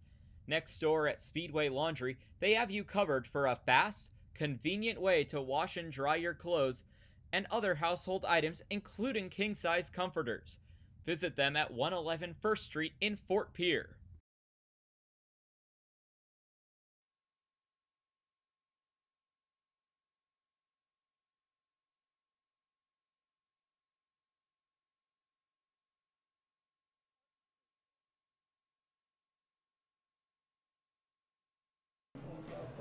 Back for the top of the fifth inning here on the Pierre Trappers YouTube live stream. A couple sponsors we'd like to say thank you to before we begin. Play here in the fifth, including Cattlemen's Club, Kathy's Sun and Shine Properties, Beck Motors, Farmers Union Insurance Mefford, and Foster's Rentals. Handed it back over to David Coyer for play-by-play of the fifth inning. Top of the fifth, it's the 1-2-3 for the Sunfish. JT Mix, Declan Beers, and Cade Kalehu-Avehi.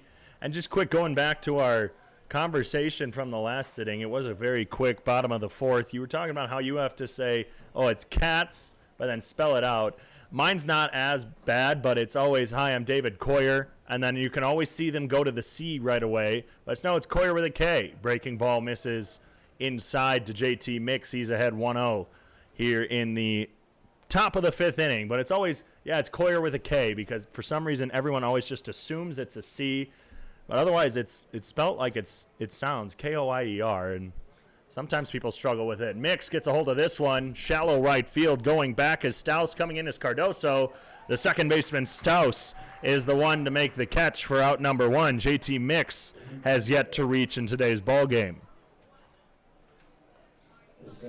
And both times for JT Mix, the second baseman, he struck out in the third inning, but a line out to the second baseman, Strauss, to open the game, and now a pop out to Strauss. Seems like he likes to hit the ball to his natural position. Yeah, he's, again, I talked about it at the top of the broadcast after he lined out in the first. He is an opposite field hitter. You don't see him pull all too much, and he's one who likes to keep it off the ground. You don't see many ground balls from JT as Declan Beers gets his third crack at the plate. A foul tip into the dirt, puts him behind, no balls, 1 strike. Beers 1 for 2 on the day. He struck out looking in the first before grounding out in the third and was retired on a fielder's choice. He couldn't make it all the way over to second. He's far ahead of a curveball, and he's down 0-2. And so far for Brendan Perez, he was known to struggle for the Trappers, especially on the mound. His first appearance for the Trappers was against the Sodbusters, a game in which he walked 10 batters on his own.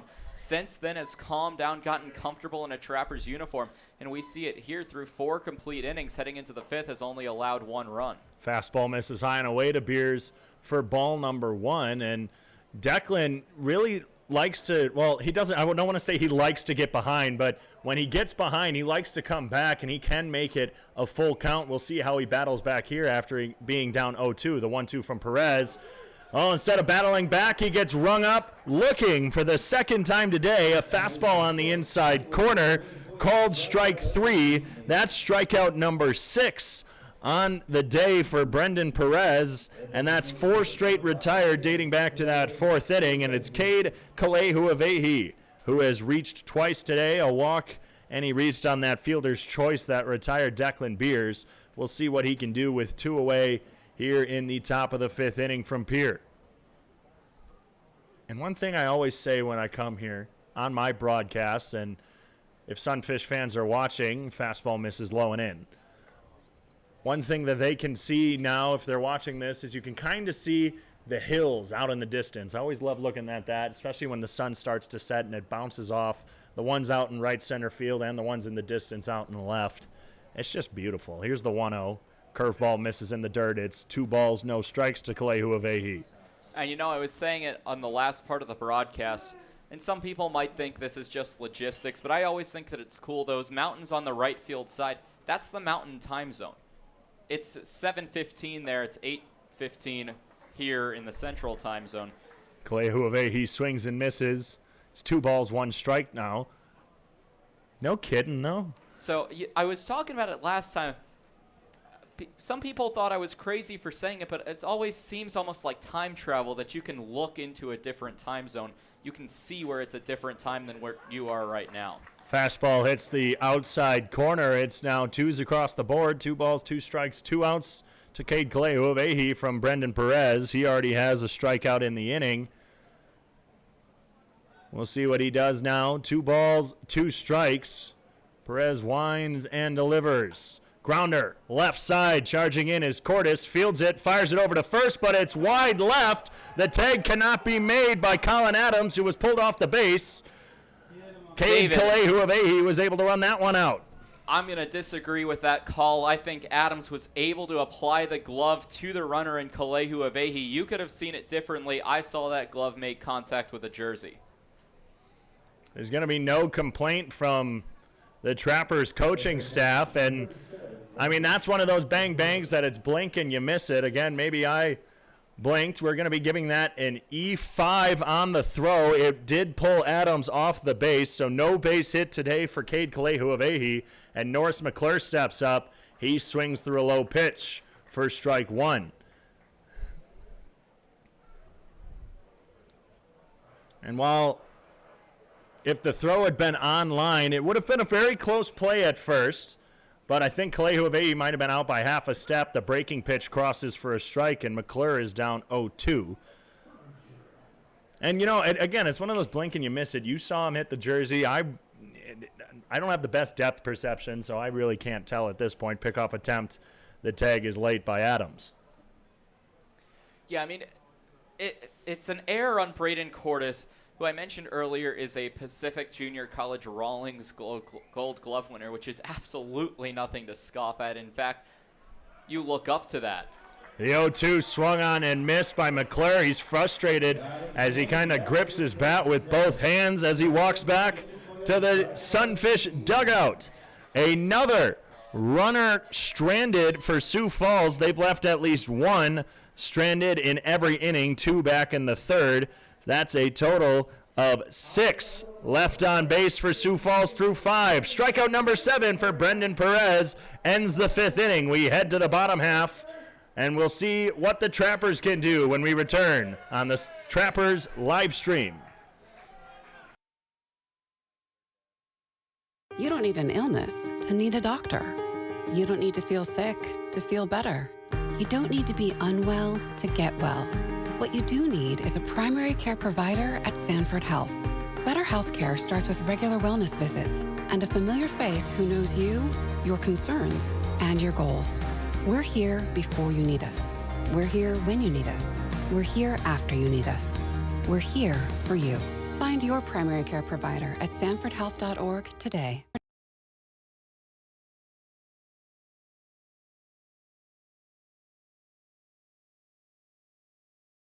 Trappers fans, summer is here. Get your boat back in shape with a visit to Dano's Marine. Dano's Marine will get you back out on the water this summer with excellent service and years of experience. Give them a call at 605-224-6612 or visit them at 320 St. Charles Street in Pierre. Any water, any problem, Dano's Marine.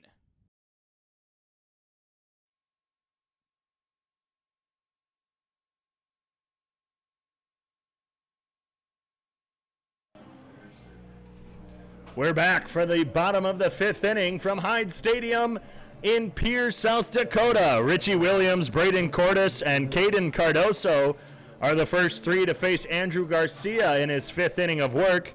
Richie Williams struck out looking back in the 2nd. That was his 9th strikeout against the Sunfish this season. As Garcia winds and deals, a pitch bounces off of home plate but is stopped by Will Olson for ball 1. You know, this has been a sneaky pitcher's duel, 2-1 heading into the bottom of the 5th inning. Fastball misses low. It's 2-0, and I feel like a lot of the games between the two teams have been sneaky pitcher's duels, and with the amount of runs that are scored, you wouldn't even think it, but not all the runs really have been scored off hits. It's kind of been an error series between the two teams as a fastball is swung on and missed by Williams. So far, 7 combined base hits, 2-1, but you take a look, 7 strikeouts for Brendan Perez, and only 3 base hits to this point for the Trappers. Another fastball blown by Williams there. It's not your traditional pitcher's duel where they're carrying 1 to 2 hits per team into the 5th inning, but it has been a pitcher-dominant series. Fastball misses high. Garcia been relying on the heater in this at-bat. It's a full count, and I think what this pitcher's duel is showing what the pitchers can do in adversity with runners on. Grounder, or excuse me, not a grounder. Wow. Again, there's that depth perception. It's kind of hard for me to see, especially from the angle I'm at. That was a liner hard down the right field line out of play. It's still a full count. But yeah, it just shows what the two pitchers have done. They allow some base runners on, but they've been able to get out of some tough situations. Here's the payoff. This time it's a ground ball down the first base line, but foul. And what Andrew Garcia, I talked about earlier, what he likes to do is, you know, even if there's a runner on, even if he's already allowed a run that inning, he keeps the same pace. He goes back. He has a short memory, and he's battled back in this at-bat. Pitch gets him on the outside corner. Andrew Garcia gets another strikeout on the day. That's K number 5 for Garcia, and it's out number 1 here in the bottom of the 5th inning. And for Williams, that's a really bad look for him, as it's okay if you strike out 2 times in a game. At least it's understandable, but to strike out 2 times looking at a pitch is really a bad mark on a player's game. Well, and a lot of strikeout lookings between both of the teams as Braden Cordes, the 9-hitter, takes a fastball inside. It gets off the glove of Olson and rolls to the backstop. But for Sioux Falls, Declan Beers has 2 strikeout lookings, and Jesus Licon has 1 for himself. Garcia's pitch just misses the zone. It's 2-0 now to Cordes, who grounded out to short his last time up. And then, of course, you got the 3 now for the Trappers. So 6 strikeouts looking for both teams, and I think that's probably a season high combined. And out of the Sunfish game, I can say, as that one bounces into the glove of Olson, it's 3-0 to Cordes. You know, there have been a lot of games both for the Trappers and against the Trappers, in which there have been a lot of strikeouts, and I'm sure somewhere hidden in the depths. Fastball across the plate hits. It's 3-1. There is a game in which there were 6 strikeout lookings. Especially that Fremont series. The Trappers did strike out a lot of Fremont Moo members, and they struck out a lot against Fremont Moo pitchers. And the Fremont Moo, they've got a strong pitching staff down there in Fremont, Nebraska, but they've been struggling as of late. We said they're on that long losing streak. Here's the 3-2 now. Popped high, but hooking far out of play down the right side. It's still a full count to Cordes, but they started out strong. And in fact, I was actually told early on in the season when they were on that 11-game winning streak, here's the payoff pitch from Garcia, lined again out of play. But when they were on that 11-game winning streak, they were starting to get their full-time players. And in summer college ball, I'm sure you've talked about it on your broadcast, through summer college ball, you're picking up players, dropping players. You got people on some temp contracts until your full-time guys come and play. And while on that 11-game winning streak, the Moo, I had been told, well, they barely had many of their full-timers. And it seems like now that they've gotten their full-timers, they're almost worse off. Here's the payoff again from Garcia. Swung on and missed. Far in front of the breaking ball was Cordes. Back-to-back strikeouts for Garcia here in the 5th.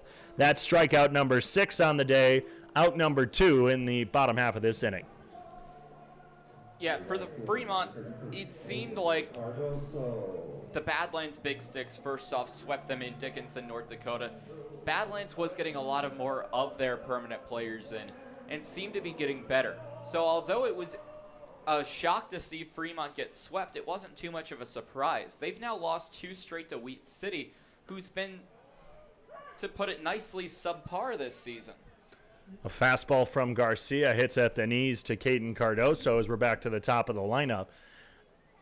And as a broadcaster of a team that has played Wheat City 8 times this season, fastball hits the inside corner. Cardoso down 0-2. Cardoso has reached both times with a single and a walk. He scored in the 3rd inning. But Wheat City, their offense struggles. Their pitching, they only have about 1 or 2 arms that can really go long and have some velocity behind it. Cardoso gets a piece of that one into the back netting. But I think they've started to pick it up, especially from this past weekend. Between the Sunfish and the Whiskey Jacks, it's what I kind of said, like the Sunfish and the Trappers. It seems like the Sunfish bring the best out of their opponents, where the Whiskey Jacks, they just somehow found a way. Obviously, in Saturday's loss, the Sunfish had 5 errors, so they kind of helped the Whiskey Jacks to that one. Garcia strikes out the side as Cardoso swings through that one. Strikeout number 7 on the day for Garcia. A 3-up, 3-down inning here in the 5th. The Trappers still lead by 1 as we head to the top of the 6th inning. It'll be Will Olson, Zeph Hoffbauer, and Jesus Licon for the Sunfish when we return.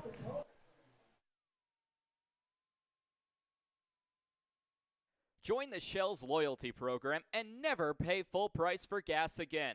Shell's loyalty members also get monthly specials for increased savings. Shell's doesn't just fill up your tank, but it also fills up your stomach with a variety of food and drinks. Become a Loyalty Club member today by visiting Shell's at 621 Sioux Avenue or give them a call at 605-224-6266. The Pierre Trappers are proud to partner with the Governor's Inn, the exclusive motel partner of the Pierre Trappers. Call 605-224-4200 for a special Trappers rate when you visit Pierre and Hyde Stadium. Whether you're coming for the best hunting, fishing, and outdoor recreation in the Midwest, just passing through, or coming out to the ballpark, the Governor's Inn is the place for you.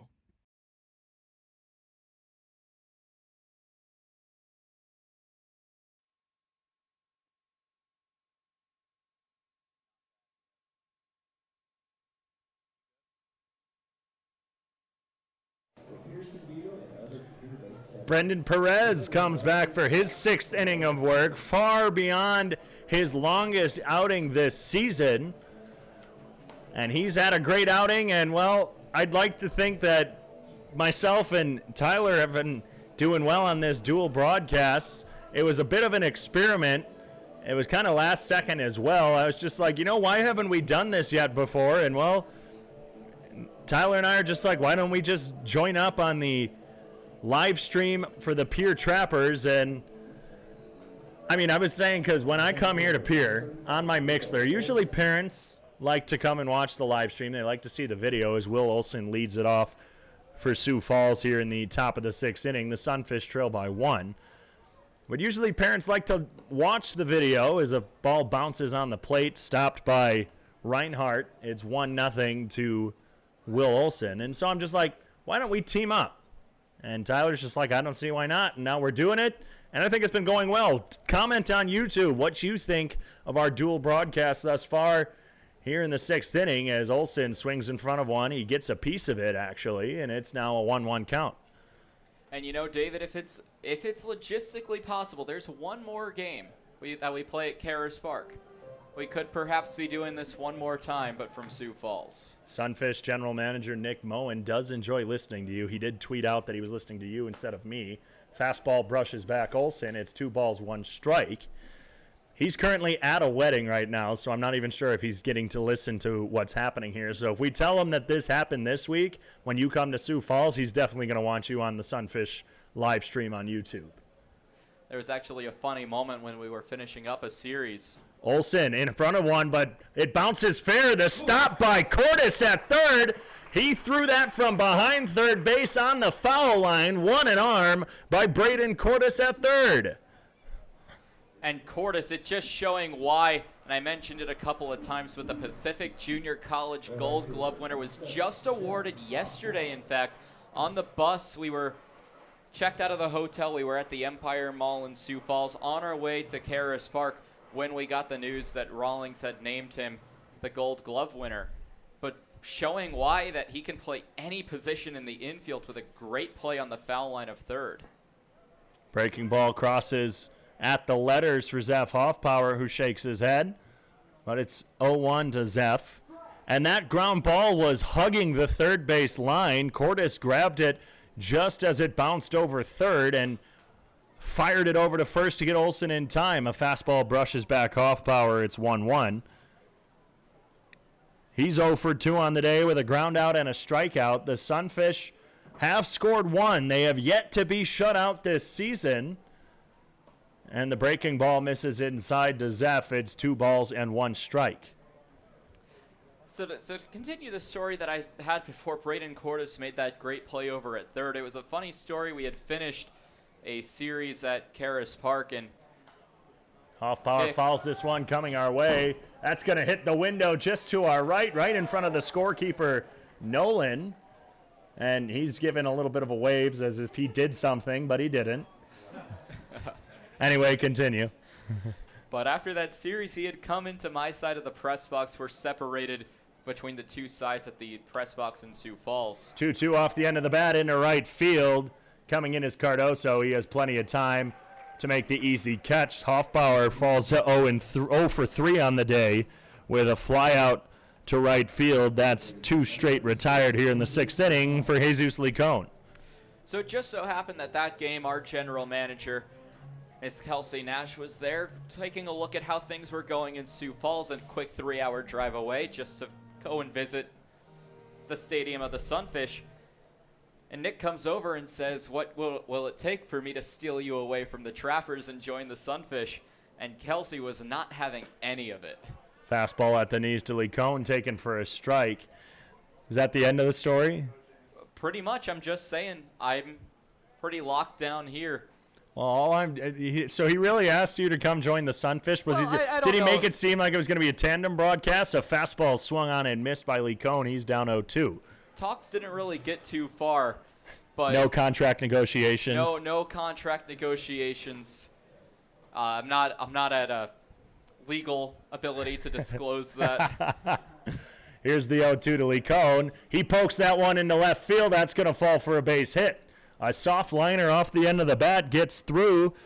Connor looked like he wanted to try and make the dive, but knew he didn't have a play on it, and a 2-out base hit from Licone. That's his second base hit of the day. Brings up Dylan Cricket Danielson, who's 0 for 2, striking out his last time up. But bottom line of the story is, I don't know if it was joking or whether it was an actual serious invitation, but Nick, if you are listening from your wedding, I appreciate you. Well, you know, I mean, you say that story, and I think that took place before the tweet. The tweet in question, a breaking ball checked swing by Cricket Danielson, good hold by him as it bounces in the left-handed batter's box. They're going to ask for the appeal. The appeal down to Shoemaker. Says he did go.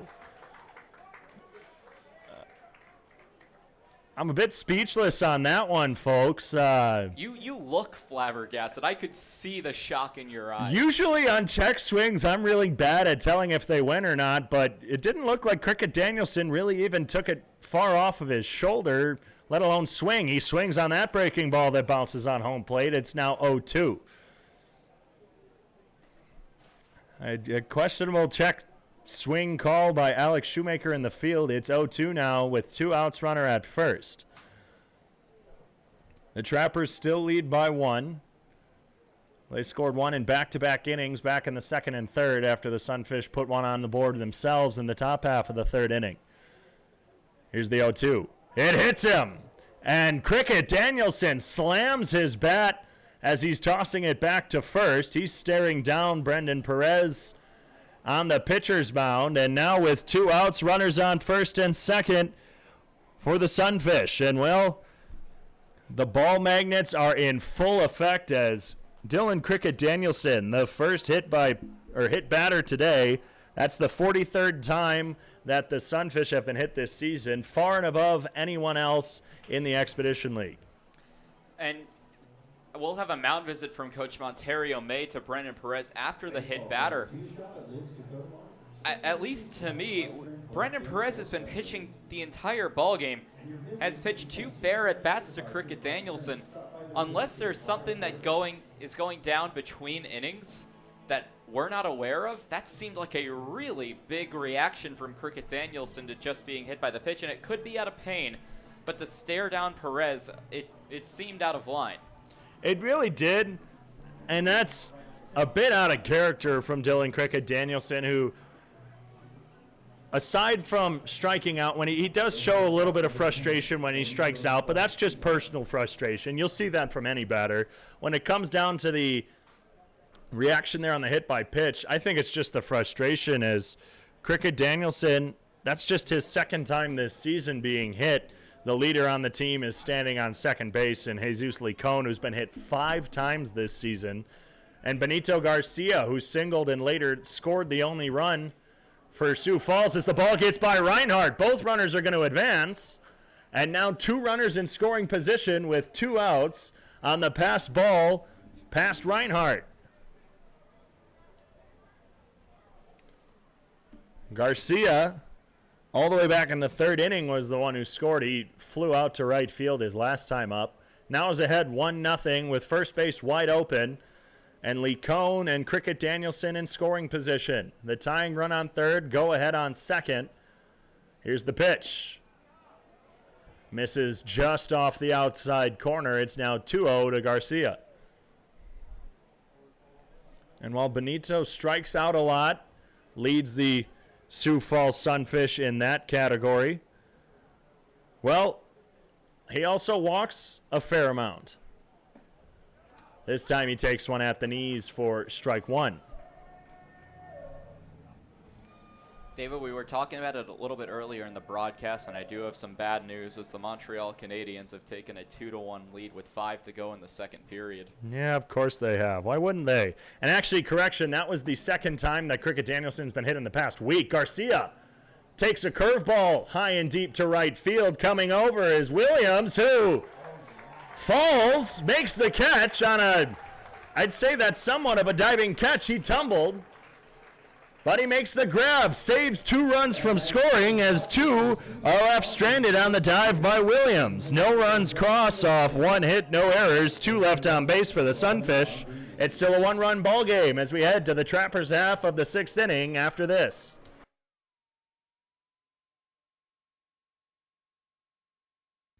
When it comes to clothing in the capital area, Total Beauty and Speedway Laundry have you covered. Speedway Laundry offers the fastest way to clean clothes, with free Wi-Fi offered while you wait. Next door, family-owned and operated Total Beauty has a constantly changing inventory of top-quality clothing. Check out the newest lines in clothing by giving Total Beauty and Speedway Laundry a visit at 111 First Street in Fort Pierre.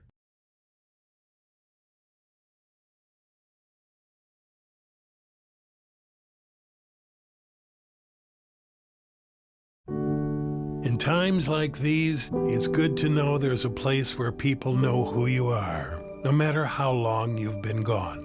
A place where the smells of home cooking are still in the air, where a simple wave warms your heart, and sharing stories with family, friends, and your community is just a way of life. Yes, in times like these, it's good to be home. Farmers Union Insurance, protecting what's important in life.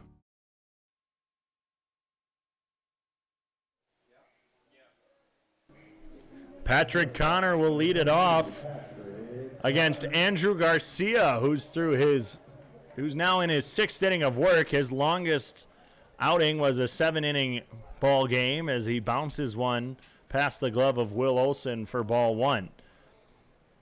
Garcia wouldn't even let me get a couple words out before he was already in his windup. There he goes again. Fastball just misses low and away. It's now 2-0 to Patrick Connor, who is 1 for 2 on the day after singling and having a stolen base in the 3rd and grounding out into a double play in the 1st. Here's the 2-0. Misses in the dirt. It's now 3-0 from Garcia. And Garcia today, he has 7 strikeouts, which is uncharacteristic for him, as so far this season hasn't been a strikeout pitcher too much. Coming into today's ball game, pitched his last start. Strike right down the middle to counter hits. Against the Trappers, he did strike out 8, so coming into this game, he had struck out 23. Fastball just misses. I'm going to say that was bit inside. Will Olson was also looking to his dugout and looked back at Chad Williams. He's going to ask again where that one missed. We got no visual cue from Williams as to say where that one missed. So the leadoff man is aboard with a walk from Andrew Garcia. That's just his 3rd walk issued today. He has 7 strikeouts through the 5 innings. He leads the team, or tied with Caleb Kranz, with 9 strikeouts in 1 game. We'll see what he can do now with a run around first and Tyler Skelton, who has struck out twice thus far. But my point on that was in 4 starts, which is what Garcia has right now, there are a lot more pitchers in the Expedition League that have 4 starts and well above 25 strikeouts.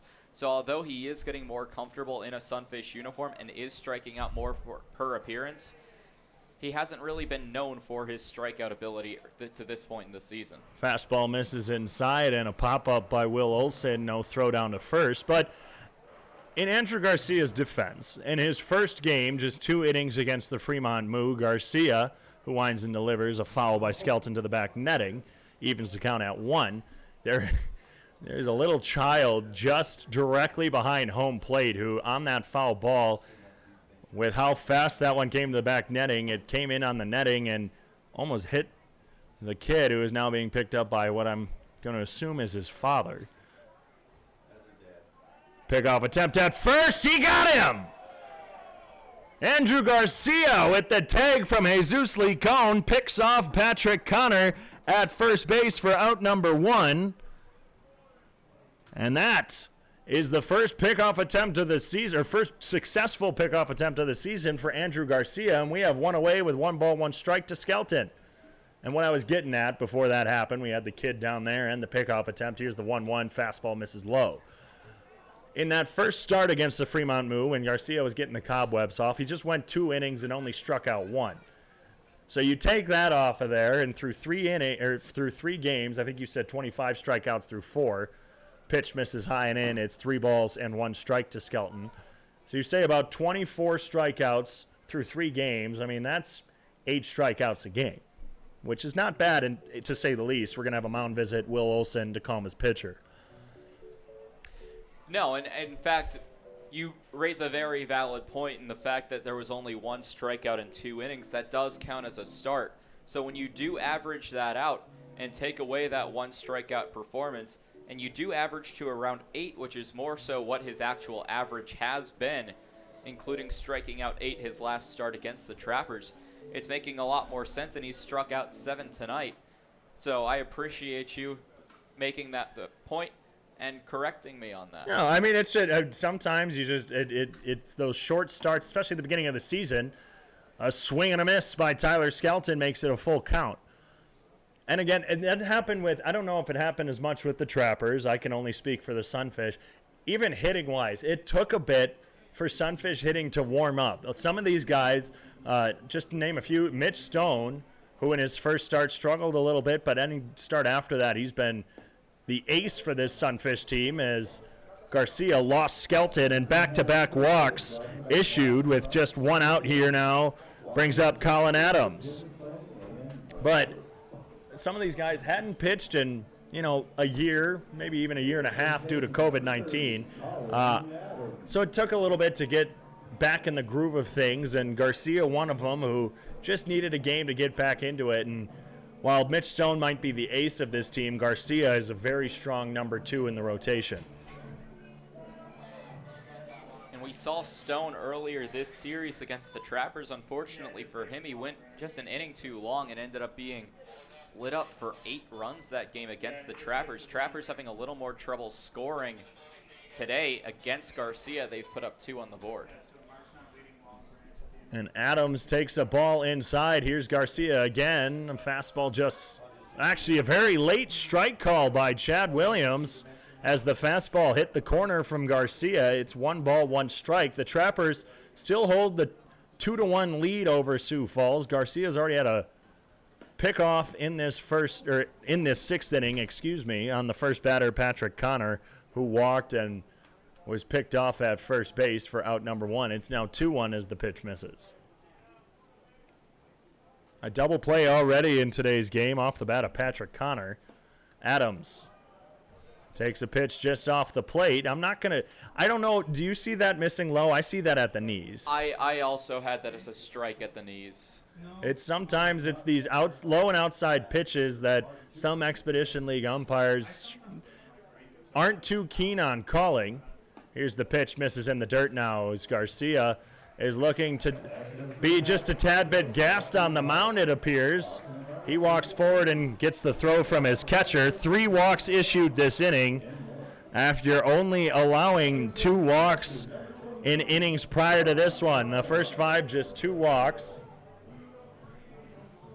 We're going to have a mound visit from pitching coach Tyler Olmstead as the infield comes in as well. And one thing, I'm not sure if you knew this. You easily could have. You're a very well-versed broadcaster who researches very well, I'd hope.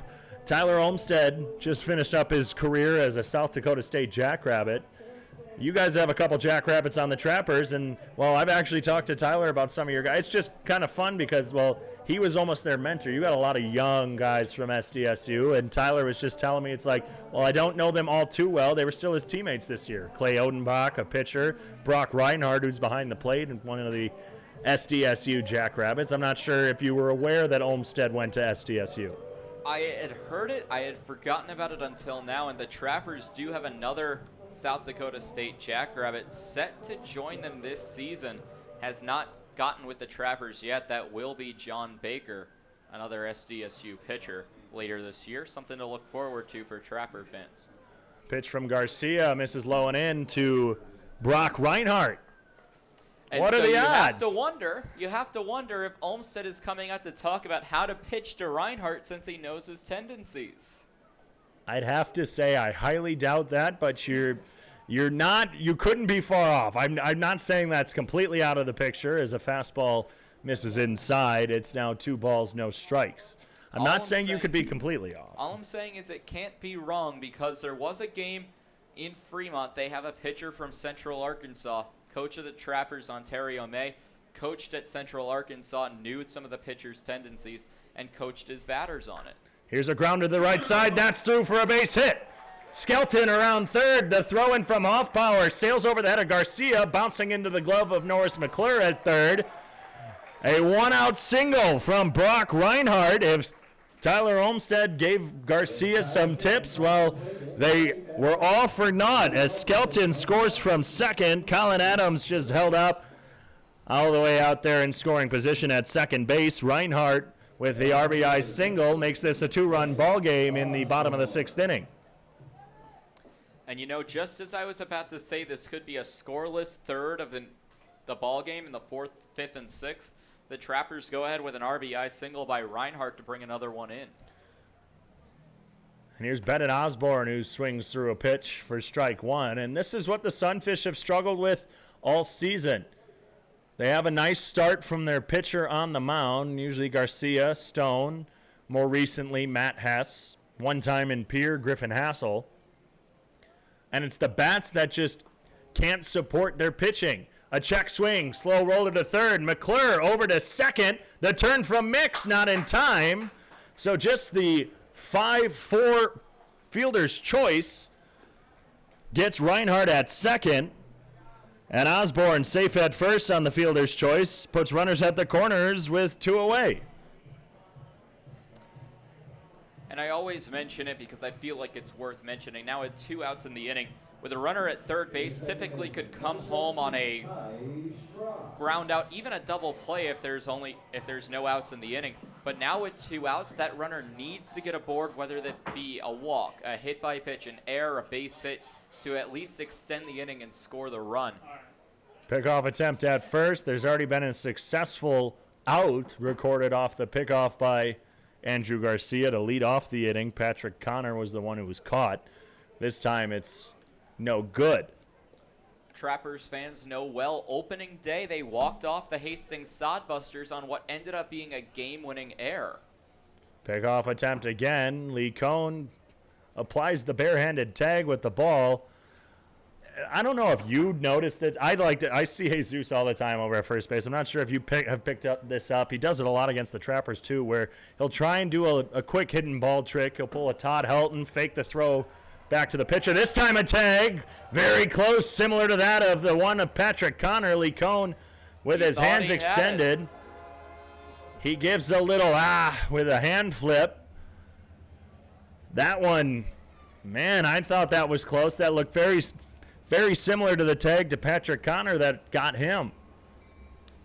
It looked close, but on your point, I have noticed Foul the hidden for a strike. ball trick from Jesus Lee Cohn. I think I've mentioned it a couple times. Thought I might have been seeing it wrong, but glad to confirm that he does like to do it from time to time. He does it a lot. I've never actually talked to him about it, but Jesus likes to get goofy there at first base as we have a train rolling through out in right field, and gave a little horn blast, and we'll see how Garcia handles with the noise. He steps off as well. He says, no, that one's on me. 2 outs now, runners at the corners. 3-1 ball game in favor of the Trappers. Runner goes. Olsen throws it down to Garcia, who's not even going to try to make the tag as the throw was just to the left. A stolen base by Bennett Osborne. And you know, David, you wouldn't think it, but this is now only the second time all season that a train has rolled through mid-game. It was all the way back in May against Western Nebraska, the last time a train rolled through mid-game. As now Ty Stouts will make his third plate appearance as a pure Trapper.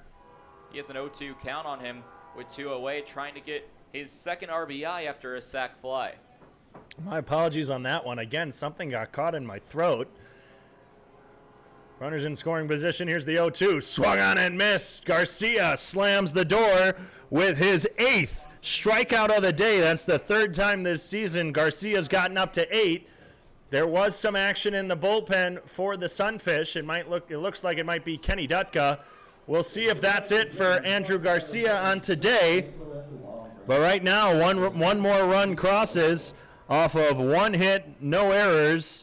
2 left on base for the Trappers. It's now a 2-run ball game. After 6, we'll return for the top half of the 7th from Hyde Stadium. Hey, it's the old top Gator here with Gators Pizza Pasta Subs in the North Edge Plaza. Gators is known for top quality food, and now you can have our food selections delivered right to your front door using DoorDash. That's right, now you have 4 ways that you can get great Gators food: dine in, carry out, curbside pickup, and now delivery through DoorDash. Gators has been serving the Pierre area and now Trappers baseball fans since 1987. Gators Pizza Pasta Subs in the Northridge Plaza. Dano's Marine is a proud partner of Pierre Trappers Baseball. Located at 320 St. Charles Street, Dano's provides service on your boat to get you back out on the water in the dog days of summer.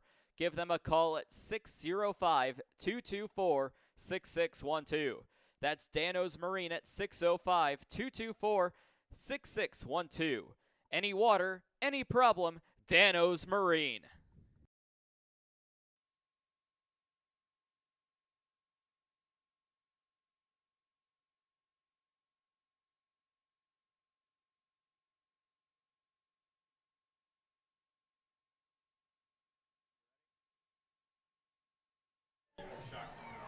Back in the top of the 7th inning from Hyde Stadium, it's 3-1 Trappers over the Sunfish as we head back to Tyler Katz. I now know how to say it. It's Tyler Katz back on the call.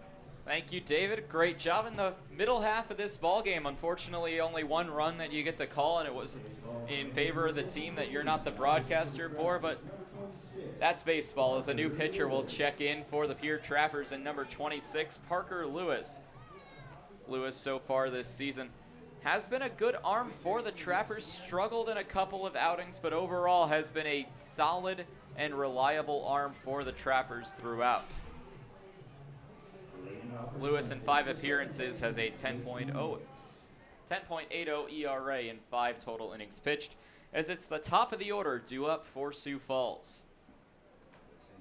Lewis in his last appearance got a very interesting role as he came in as a swing, first pitch swinging a pop fly on the right side, will head towards the dugout and head out of play onto the area of grass down the right field line here at Hyde Stadium for strike number 1.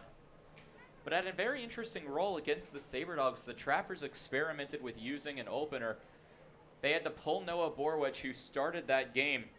He came in, pitched 2 pitches, got the final out of the inning. So a 2-pitch performance from Parker Lewis in Minot. Ground ball over to short. Connor picks it up, fires onto first, and very quickly out number 1 to JT Mix, who is now 0 for 4 today. And Mix far ahead of that curveball by Parker Lewis as he grounds out to shortstop. And that's something that I've been noticing from Sunfish hitting today. They've been ahead of pitches, far ahead of pitches. Will Olson also struggled with it as well. And when I was talking about on the Sunfish broadcast last night at Caris Park is that the Sunfish hitters, they've been talking about how much they've been struggling and don't like how the slower velocity from Trappers pitching and the use of breaking balls, and they've been struggling a little bit with it, and it showed especially in recent games. Lewis, the right-hander, winds up and deals on a pitch that goes low for strike 1. The Central Methodist Eagle calls Longmont, Colorado, his hometown, the lone native of Colorado on this Trappers roster. Ball will miss low, 2 balls, 1 strike. Lewis was actually telling me the story when we were on the road of how he ended up being in Pierre. As a ground ball will head over to the right side. A flip over by Adams to Lewis in time for the out. A 3-1 ground out, and 2 quickly away. Beers and Mix both retired. Beers now 1 for 4 on the day. And the Sunfish really struggling in that hit category. We were talking about how, it was at 7 combined hits. Right now it's 9 for the 2 teams, but so not many hits either way, but the Sunfish on the lesser half of that. Actually, they're at 5, excuse me. I had it flipped. A little bit of, I can't read. That's why I just watch baseball happening. How to count, David. We talked about how good we were with math before. I can watch the game.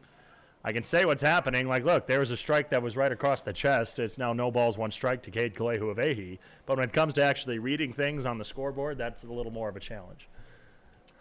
That's what we go to school for.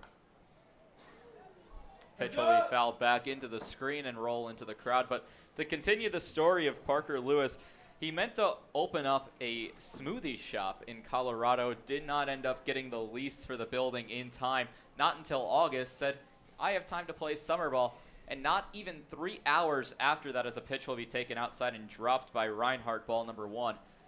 After that, he found out that his building that he was going to be able to open that smoothie shop in August, he gets a call, how would you like to come and play for the Pierre Trappers? So it's funny how life works like that.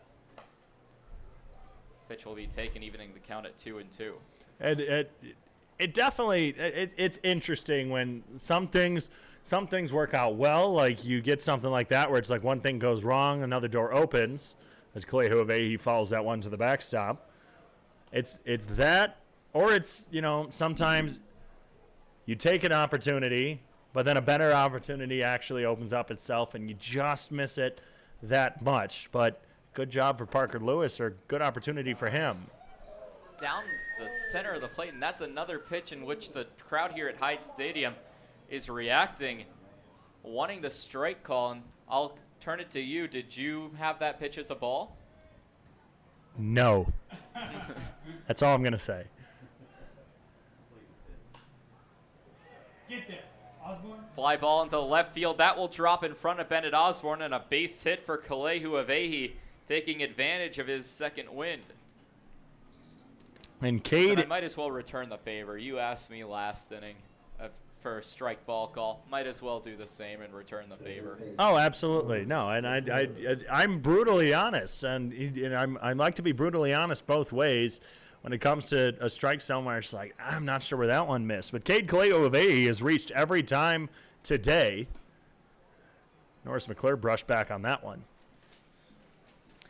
And McClure, so far this year, he's been a trapper killer, has had an excellent series, especially at Hyde Stadium, hitting, I think it was 2 home runs, both of them at Hyde, as he'll swing, going down to a knee, fouling it weakly off to the third baseline, more towards the Sioux Falls dugout on the third baseline, evening the count at 1-1. I hate to be the one to correct you, but only one was here actually at Hyde Stadium. It was the absolute moonshot that was over right field, and I got absolutely hyped with it. But no, the other one actually was the night before at Caras Park against the Trappers. He has 2 home runs on the season. Both of them coming against the Trappers. Correct.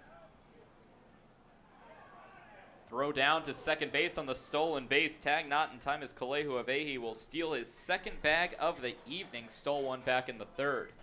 And you talk about Norris McClure being a trapper killer. I was going to say trapper keeper, but that's not even close to what I was trying to go for. Trapper killer. Coming into today's game, batting .429 against the Trappers through 3 games. And, well, I mean, I've just got to ask, is 429 pretty good, right? Oh, yeah. Hall of Fame for sure. This is the only sport in the world where you can be successful 3 out of 10 times and be considered amazing. Swing and a miss for strike number 2 will even the count to McClure. 2 balls, 2 strikes. McClure today 0 for 2. And there's the breaking ball that just absolutely gets a hard swing and a miss by McClure. The Sunfish haven't been able to deal with Perez's or Lewis's breaking pitches. Pop fly heading into foul territory. Chasing back is Reinhardt. Reinhardt will reach up and make the catch right in front of the camera. For out number 3 of the inning, it will be time for fans here at Hyde Stadium to stand up and stretch their legs for the 7th inning stretch. We'll be back for the bottom of the 7th. Trappers lead by 2. We'll look to extend and add some insurance when we return on the Pierre Trappers YouTube live stream. Wow, Shell's Quick Stop is the place to go for a variety of food, drinks, fishing tackle, and more. Hungry? Come on down for breakfast pizza, burritos, biscuits and gravy, soup, salad, and wraps. Thirsty? Try their hot and cold espresso drinks, lattes, frappuccinos, and milkshakes from the drive-up window. Heading down to the water? Stop by to pick up minnows, crawlers, and leeches to secure the big bites. All of it's down at Shell's at 621 West Sioux Avenue. The Governor's Inn is the exclusive motel partner of the Pierre Trappers. Check out the special Trapper's Rate for your visit to Pierre and Hyde Stadium this summer. Call 605-224-4200 directly to get the Trapper's Rate. With free wireless internet, a deluxe breakfast, and an indoor pool and hot tub, there's no reason not to stop at the Governor's Inn.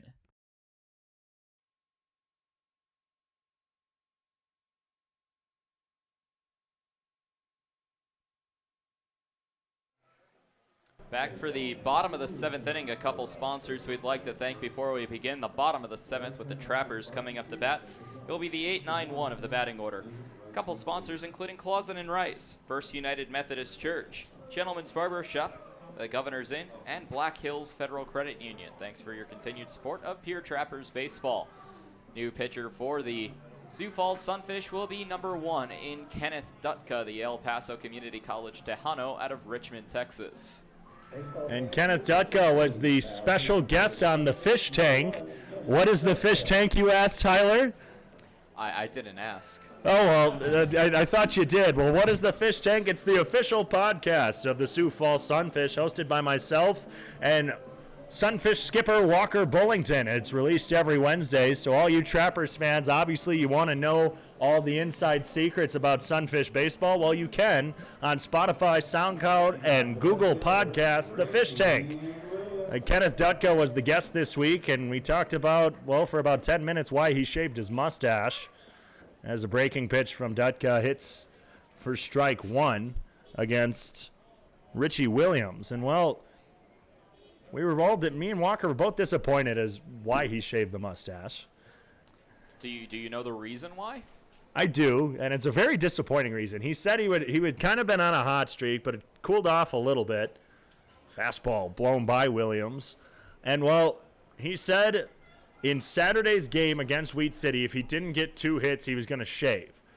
Well, he got 2 hits, but instead he's just like, that second hit wasn't really that good, as Williams fouls one to the backstop. He said, that hit wasn't that good. I'm going to shave it anyway. And so he did. Surprised the heck out of me. Like, he comes down into the lobby in Ames, Iowa. I barely recognize him. He didn't tell anyone he was shaving, and then he just kind of shows up. It's like, hey, I'm shaved. And foul ball will head back into the screen for Williams. Pitcher wearing number 1 against the batter wearing number 1. Cool jersey number fact of the day. I was going to say something because I thought it was cool as well, but I was in the middle of my mustache story. Well, I'll do you one. I'll return with a mustache story. We arrive in Sioux Falls on the team bus as the pitch is taken high by Williams. And third base coach and assistant coach for the Trappers and Coach Jamie drives himself with his truck. And he shows up with a shaved in as a pitch will be fouled back into the catcher's glove. Strike number 3. It will be the first strikeout for Dutka on the day as he starts things off with a strikeout to Richie Williams, who now has a hat trick, striking out 3 times today. But as Braden Cordes will step up with 1 away in the inning. Coach Jamie shows up with a handlebar mustache, and I take a look at him walking to the hotel, or into the hotel, and I am just thinking, what is he doing? And you know what? That game, I'm sorry, David, we walked in, we snapped a 10-game losing streak. The handlebar mustache worked. Is it, I can't see from here, does he still have it? No, he shaved it. Oh, he did. Unfortunately. Wow. You know, you go and you snap a 10-game losing streak with a handlebar mustache. Line drive left field. Chasing after it is Cricket Danielson. Will reach up to make the catch in left field. But you think once you sport a handlebar mustache and you snap a 10-game losing streak, you keep that until you lose. I'm not disagreeing with you, but obviously they do things differently in California, which is Coach Jamie's home state. Do you want to hear another? I think our listeners may be tired of mustache stories, but do you want to hear one more mustache story? What? I think we have time for one more. Especially with Caden Cardoso up with 2 outs, he swings through a fastball. But so we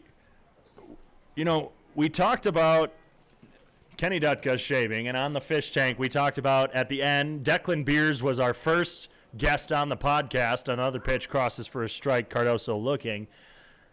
And Beers had his own mustache, and we talked about that when he was a guest, and we said which if Kenny Dutka in a week got more listeners than Declan Beers, the loser had to shave their mustache. Swing and a miss, 3 pitches from Kenny Dutka to Caden Cardoso for out number 3. I'll quick finish that up. We show up to the game yesterday. Declan's already shaved his mustache because his girlfriend told him to.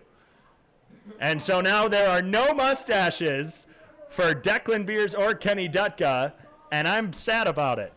You know what? I'm not even the Sunfish broadcaster, and I'm sad about it myself. End of the 7th inning. Trappers 3-1. We'll be back for the 8th. The 5, 6, and 7 part of the order for the Sunfish due up when we come back. Total Beauty and Speedway Laundry are your homes for everything clothing in the capital area. Since 2010, Total Beauty has offered great customer service and competitive prices.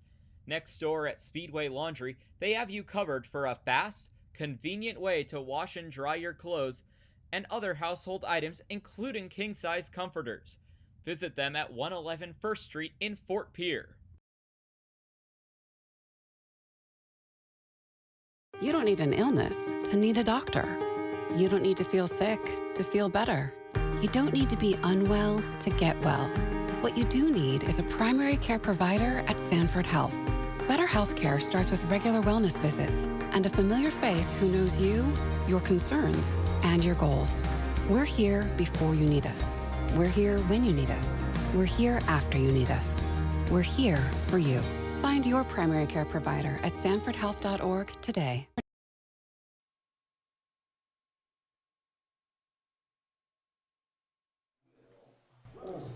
Back here for the Pierre Trappers, returning with Parker Lewis for his 2nd inning of work. After working through 4 batters, he'll now have to take on the 5, 6, 7 part of the Sunfish. Batting order here in the top of the 8th in Olson, Hoffpower, and Lee Cohn.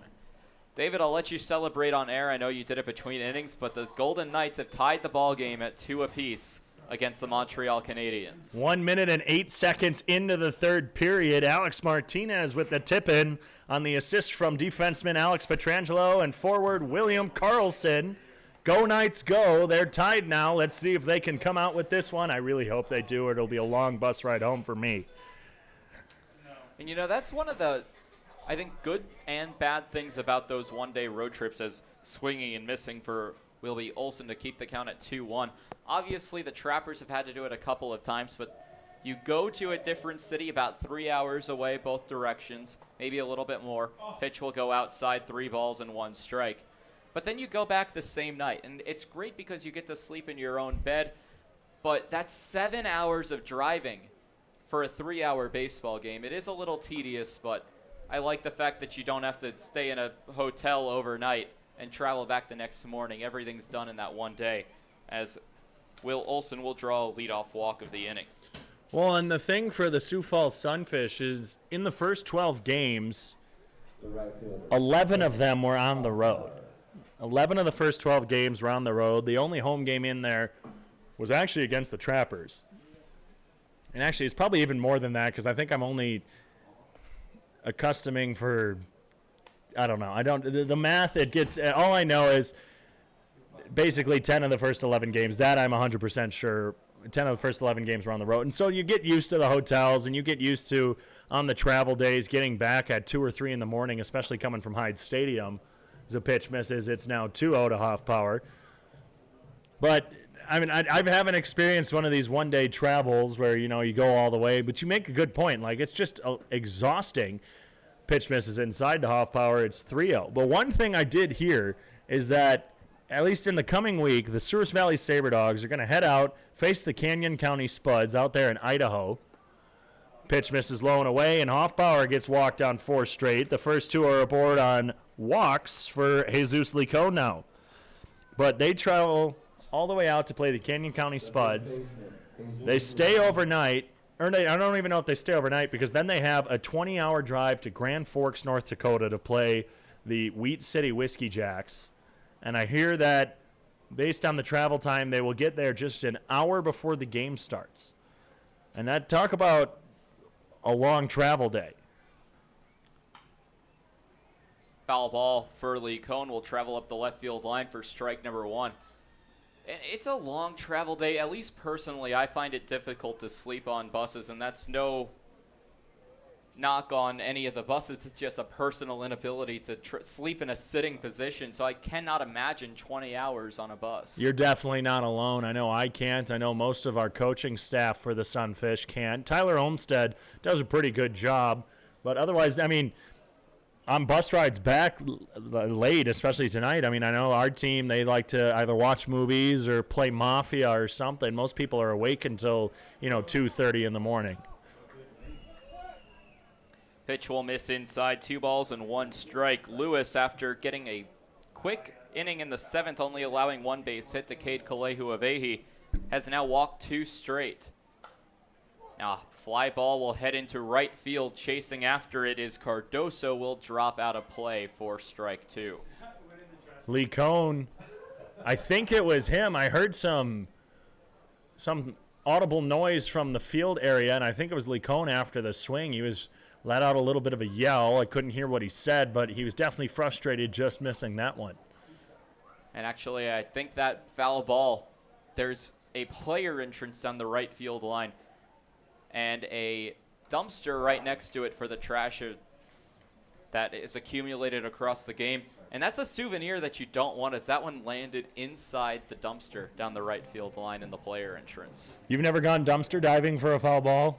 I don't think it's worth it, to be honest. Oh, no, I'm not saying I have either. Oh, I just all wanted right. to see if I could get it out of you. You definitely made it sound like it. I know, that's why I purposely did. Swing and a miss by Lee Cohn for out number 1. Still runners at first and second for the Sunfish, with Dylan Cricket Danielson, the beer batter, coming up. That's the first strikeout of the day for Parker Lewis, 7th for Trapper pitching as a whole, and they're still utilizing that breaking ball. At this point, it almost seems moot to even try and go with the fastball. You wait until someone maybe makes contact with your breaking stuff, as the Sunfish really aren't strong hitting that breaking ball any day, but specifically today. Case in point. A big swing and a miss by Cricket Danielson for strike number 1. Now, I will say the only time I will ever dive into somewhere after a foul ball, if I ever got to get to San Francisco and be in McCovey Cove for a game, that is the one time you dive for a baseball into that water. Well, I think that's just a given. Like, I think anyone would do that, and especially if it's a home run that leaves a stadium. Pitch will be called a strike to Cricket Danielson, puts the count at 0-2 with 1 away. Cricket Danielson got down in his last at-bat before getting hit, and, well, the Sunfish could use one of those right about now to load the bases with just 1 out. Right now there's just runners on first and second, the tying run on first. 0-2, swung on, pop fly, heading into foul territory, chasing after, sliding, and unable to make the play is Adams right next to the Trappers' dugout. We'll keep the count at 0-2. There is action in the Trappers' bullpen in the event that Parker Lewis cannot finish out this inning. In any event, this should be Parker Lewis's final inning of work.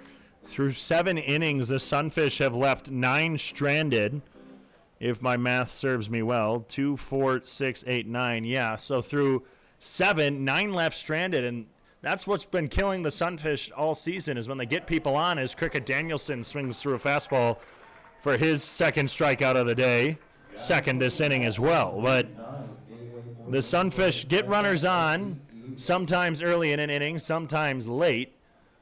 And when they get it on late, they tend to strand them, and either way. And it's something that the Sunfish have been struggling with all season. I've talked to Walker Bullington quite a bit about it, and he's like, we just have to figure out a way to get those guys home, because it seems like, especially early on in the season, I want to hear a fun stat. With the bases loaded, the Sunfish started off the season 0 for 19. That's rough, buddy. And that, Benito Garcia takes a ball. I'm pretty sure everyone saw that. But a lot of that also came with 2 outs. With 2 outs as well, 2 outs runners in scoring position, the Sunfish only had about, I believe, 1 hit through roughly 25 at-bats. And it's something that they've struggled with. They've gotten a little bit better as a big bender hits at the knees for strike 1. But it's something they've gotten better with. Actually, you know what broke the bases loaded, no hits streak? Let me guess, it was against the Trappers. It was the Jesus Lee Cohn go-ahead double that was just fair. It cleared the bases and put the Sunfish ahead. But that was what actually ended it. That was the first base hit with the bases loaded for the Sunfish this season. Time will be called by Benito Garcia. He's 1 for 3 today. Will try to knock in a couple of RBIs. Game tying run stands at first in the form of Zeph Hoffpower. Trappers did struggle early this season as a breaking ball will miss low, putting Garcia ahead 2 balls and 1 strike. But it was something I had noticed in that those 2 games at Caris Park, a combined 25 runners left on base for the Sunfish. Yeah, double-digit left on base a lot of times this season, and it's a tough stat to find.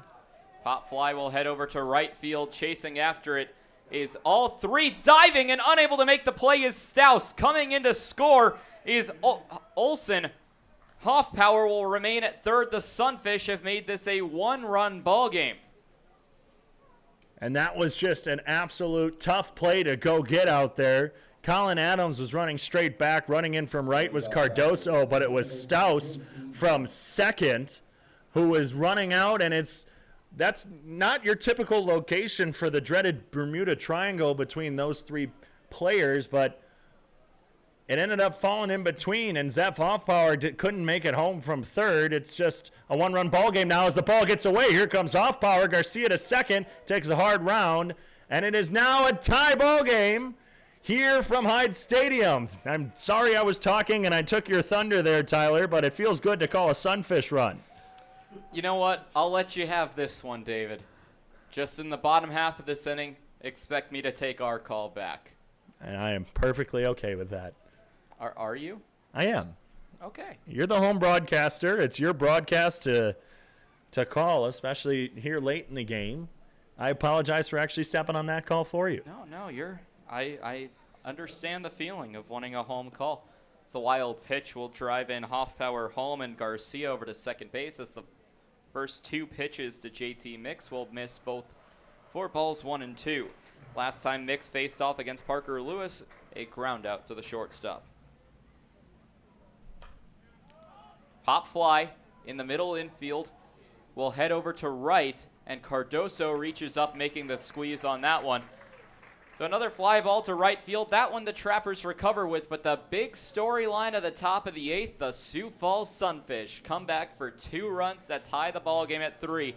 And things just got a little more interesting. We'll be back for the bottom of the 8th inning. The Pierre Trappers trying to reclaim the lead over the Sioux Falls Sunfish when we return.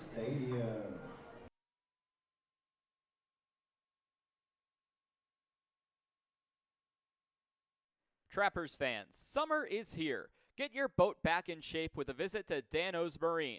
Dano's Marine will get you back out on the water this summer with excellent service and years of experience. Give them a call at 605-224-6612 or visit them at 320 St. Charles Street in Pierre. Any water, any problem, Dano's Marine. Join the Shell's loyalty program and never pay full price for gas again. Shell's loyalty members also get monthly specials for increased savings. Shell's doesn't just fill up your tank, but it also fills up your stomach with a variety of food and drinks. Become a loyalty club member today by visiting Shell's at 621 Sioux Avenue or give them a call at 605-224-6266.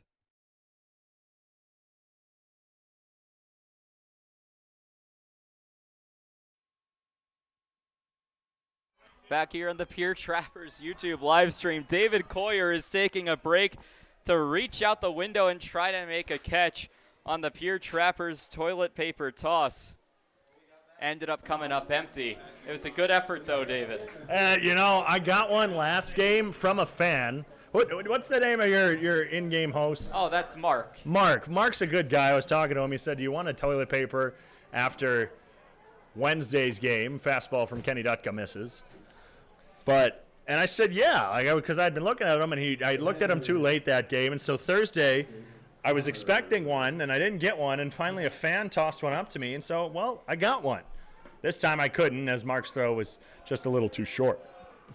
So we'll even the count at 1 ball, 1 strike. It's the 2-3-4 heart of the order for the Trappers. Connor, Skelton, and Adams due up. That part of the order, a combined 1 for 6, as a pitch will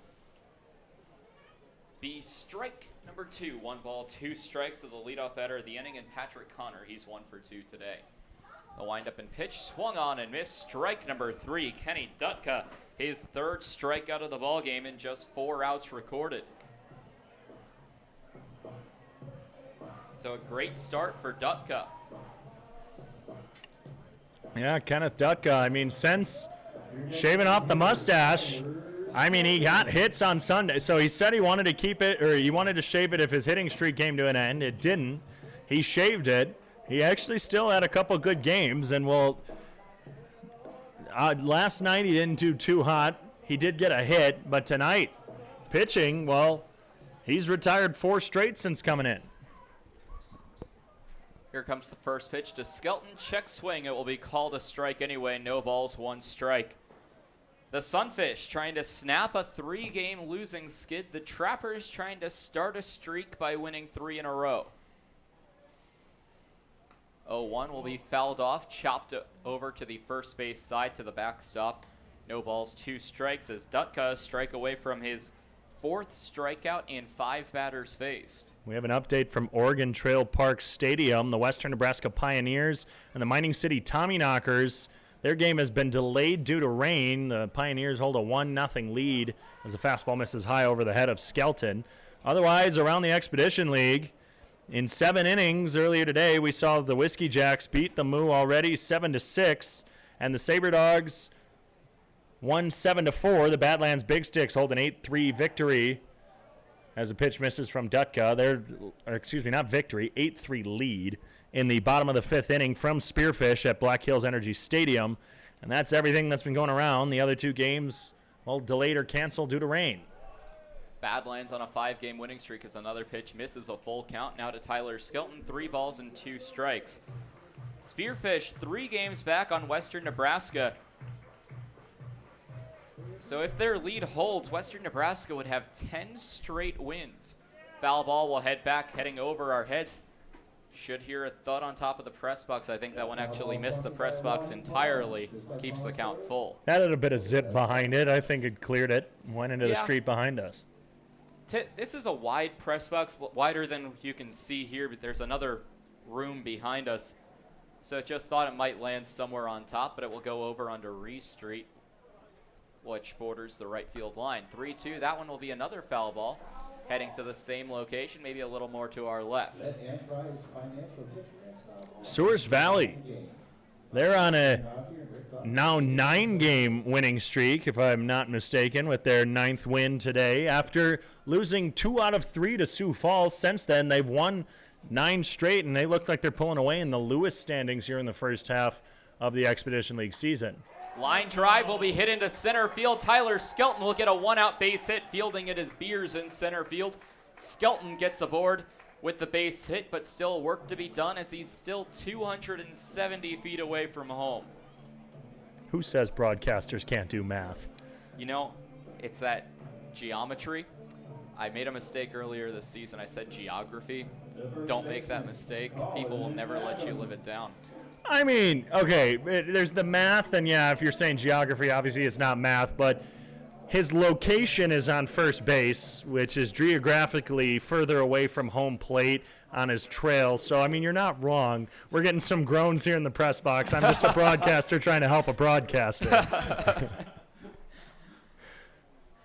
I have fun on Sunfish broadcasts. What do you do here in Pierre? The way you find out what you said was good or not is by looking at the remainder of the press box. And more often than not, I've received groans from what I've said from our peanut gallery. Yeah, no, I mean, thank goodness in Sioux Falls, I just have our cameraman and tech wizard, Sean. And he usually kind of gives me a thumbs up. He's very polite. He doesn't groan at anything. He just takes my jokes full stride. If I was with anyone else in the other half of the press box there at Karis Park, I might get a couple groans. You know what? That's fair. I'm with that other side. They seem to enjoy me. I'm not sure about how you would fare on the right side of the Karis Park press box. You know, I think it depends if you're the home broadcaster, because then your home interns know you a little better, and so they'll groan a little bit more, where if you're the away broadcaster, they might politely chuckle. I'm not saying that's just you. I feel like the same thing would happen to me. I think that's fair. A called strike 3 on Colin Adams. He'll go down for the 4th strikeout by Dutka. Runner stands at first in Tyler Skelton, and it brings up Brock Reinhardt as the last chance for the Trappers to score with 2 away in the bottom of the 8th. That's the 12th time a Trapper has struck out today, and the Sunfish have been utilizing the K effectively today. Not many groundouts since early on in the ball game. A lot of flyouts and strikeouts here late for Pierre. It's a swing and a miss by Brock Reinhardt. Today, Reinhardt 1 for 2, walked, flew out to left, and singled back in the 6th inning. Has appeared in every even-numbered inning. 0-1 goes outside. Will miss. The count is even at 1 ball, 1 strike. 3-3 game, 3 runs on 7 hits, no errors for the Sunfish. They've left a runner on base in every inning except for the 5th. Stolen base on a called strike. Olsen popped up, thought about throwing down, but Skelton will get the stolen base with no throw. So since the 5th inning, I've kind of been looking at my scorebook. Since the 5th inning, only 3 outs have not been strikeouts. There was the pickoff at first, then there was a fielder's choice ground out, and then the fly out in the 7th. Otherwise, everything else has been a strikeout between Garcia and Dutka. Dutka steps off the rubber. Skelton retreats back to second base, so the Trappers' offense slowly coming apart since that 5th inning. They did score in the 6th. Foul ball by Brock Reinhardt keeps the at-bat alive. And in typical Sunfish Trapper fashion, some late runs make it a close ball game. This time it's tying it up, and it seems like whoever's up scores a lot early on. There's a couple runs tacked on by both teams in the middle, and then who's ever down scores late and either takes the lead or ends up just bringing it within 1 or 2 near the end of the game. And well, we're seeing that here as the Sunfish score 2 in the top of the 8th. Foul ball will head on to Capitol Avenue, keeps the at-bat alive. Couple more updates. Halftime, the Phoenix Suns lead the Los Angeles Clippers 48-46. If that lead holds into the second half, it will be a 3-0 series lead for the Phoenix Suns. 2-2 tie, 7 minutes to go between the Golden Knights and the Canadiens. Game 6 of that series. Canadiens hold a 3-2 series lead. Here comes the 1-2, high and outside, evens the count at 2-2. Still in a rain delay from Omaha, UVA, and Texas. At this point, might not get to play today. No, I wouldn't think so. You know, it's getting a little late. 9:34 down in Omaha, 9:34 here in Pierre. And especially if the game really hasn't started, 3 hours, that takes you to midnight. They might just have to wait till tomorrow. Pitch will go low and outside, and Reinhardt has worked a 0-2 count into his favor. Count will go full with a runner at second base and Tyler Skelton. And with a runner at second, all it takes for Reinhardt is a single into the outfield. Skelton has some speed on him. That would be a go-ahead run for the Trappers. 7 pitches in this at-bat to Reinhardt. Here's the 8th. Fouls it back into the screen, and the count stays alive. A very good battle from Reinhardt. Dutka, through just an inning and a third, or an inning and 2/3, excuse me, of work, he's already up to 36 pitches. 9th pitch of the at-bat on the way. Reinhardt's already seen 8. Time will be called. Reinhardt steps out of the box. Attendance of 465 Pierre natives watching the game today. 3-2. Chopper over to the first base side will hook foul. Coming up the line with bat in hand was Reinhardt, but he'll retreat back to the batter's box.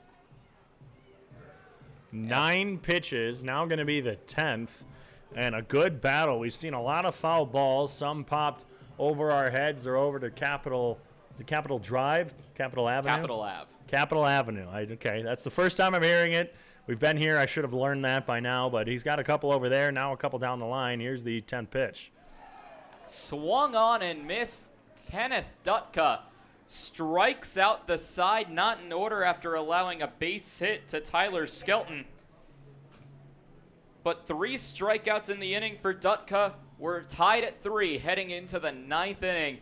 And what more could you ask for than a tie ball game heading into the 9th? Some drama to unfold in the final inning of regulation. We'll be right back here on the Pierre Trappers YouTube live stream for inning number 9.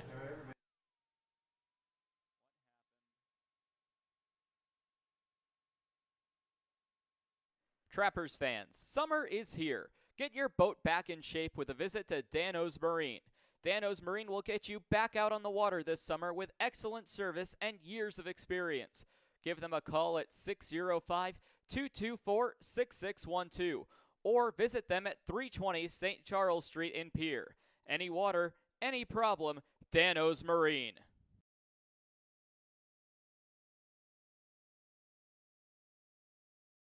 Join the Shell's loyalty program and never pay full price for gas again. Shell's loyalty members also get monthly specials for increased savings.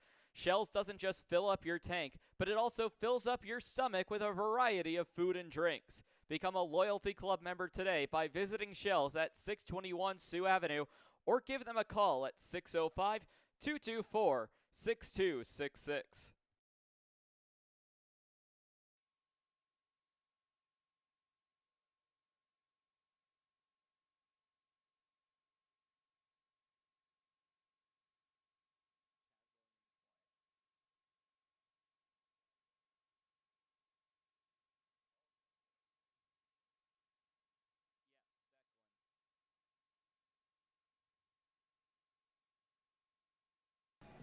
Back for the 9th inning in what could be a very interesting end of this ball game. We're tied heading into the 9th, and David, I don't want to be the one to remind you of the last time these two teams were tied into the 9th. Trappers scored the game-winning run in the top of the 9th at Caras Park to end up winning that ball game. Well, we're not in Caras Park, are we? So are you saying that the visiting team is just destined to score a run? As a ground ball will head over to the first base side. Picking it up is Adams, steps on first himself. A 3 unassisted, leads things off here in the 9th. Well, if that shows anything, no, the away team has no advantage as Declan Beers grounds out to first. But what I am saying is, well, now Beers has been retired, but the 3 batters that are leading off this inning are 3 of the hottest batters on this Sunfish lineup when you got Beers, Cade Clay-Huavehi, and Norris McClure. Clay-Huavehi has reached every time today. McClure. Walk fielder's choice, air, and a single has reached base 4 different times. And you don't typically see that. I think the only thing he's missing is a hit by pitch. Certainly don't want to wish that upon him, but it would complete the... It's not a trifecta, it's a... Trifecta would imply that there were 3 of them. Right. So what would it be if there were 5? I usually, when it's something like that, I kind of just call it a cycle at that point. And you could call it a straight flush, take something from poker. Well, you Pitch do goes utilize high and inside, 2 balls, 1 strike. You do utilize, what is that, 5 cards in poker? No. Yeah, 5 cards? Yeah, it is 5. We got 5. We're getting confirmation. You know, it's late in the day. Sometimes the brain stops working this late in the game. Breaking ball will run inside. 3 balls, 1 strike. A hitter's count to Clay-Huavehi. I'm going to go ahead and call it a straight. That just seems like the most logical. Why not just call it like the reach base cycle or something? Well, no, because I guess there ground is ball. one. This could be a tough play for Lewis. He thought he tagged him. The throw onto first is in time. Not in time. Lewis is arguing. We'll check over with the home plate umpire. Monterio May is coming out and some drama unfolding on the first baseline. Shoemaker and Williams will talk to each other about it. They're going to talk about whether the tag was applied by Parker Lewis. Again, I'm not good on bang-bang plays like this, especially from this far away. Didn't get a good, clear look at it. They are calling him out. And they're going to overturn the call and call him out, so it's a 1 unassisted on the tag by Parker Lewis. So a 3 unassisted, now a rare 1 unassisted leads things off here in the 9th. And the thing was, if the tag did miss, then Clay-Huavehi was safe at first. The toss looked like it was late. That's what the original call was, but the overturned call was that the tag was made. Now Walker Bullington will come out and talk about it. That's a quick talk from Walker. Obviously, on an overturn, there's only so much you can argue about, especially when, well, Walker's usually a straight-up guy. He's not going to argue if he doesn't think he's right. unless it's some sort of technical error where an umpire may have made like some sort of actual I'm going to call it an operating mistake. First pitch swinging a fly ball to left field, coming after it. Not able to make the play as Braden Cordes fires on a jumping throw. Will hold McClure to a single, a 2-out single, and the Sunfish in business with 2 away here in the top of the ninth. And Norris McClure keeps that hitting streak alive. He was in danger of losing it. He's gotten a hit now through all 7 games that he has played in. This one coming late in the 9th inning with 2 outs, but again, a nice throw there by Braden Cordes. We've seen his arm on display tonight already, and now we'll see the power hitter, Will Olson from Augustana, step up with 2 outs. Olson today, 1 for 3, a couple ground outs to third, a double. Walked, came around to score. First pitch will miss low for ball 1. Parker Lewis remains in the ballgame for his 3rd inning of work. He's worked relatively smoothly, did let up 2 runs in the 8th inning. Was almost surprised to see him return pickoff attempt to first base. Back in sliding and safely is McClure. But I was almost surprised to see Lewis return for this inning. But through the first 2 batters that had worked with 2 groundouts, of course McClure singling on the grounder to third. Still 2 outs on a pitch. Breaking ball, low and away, ball 2, 2 balls, no strikes.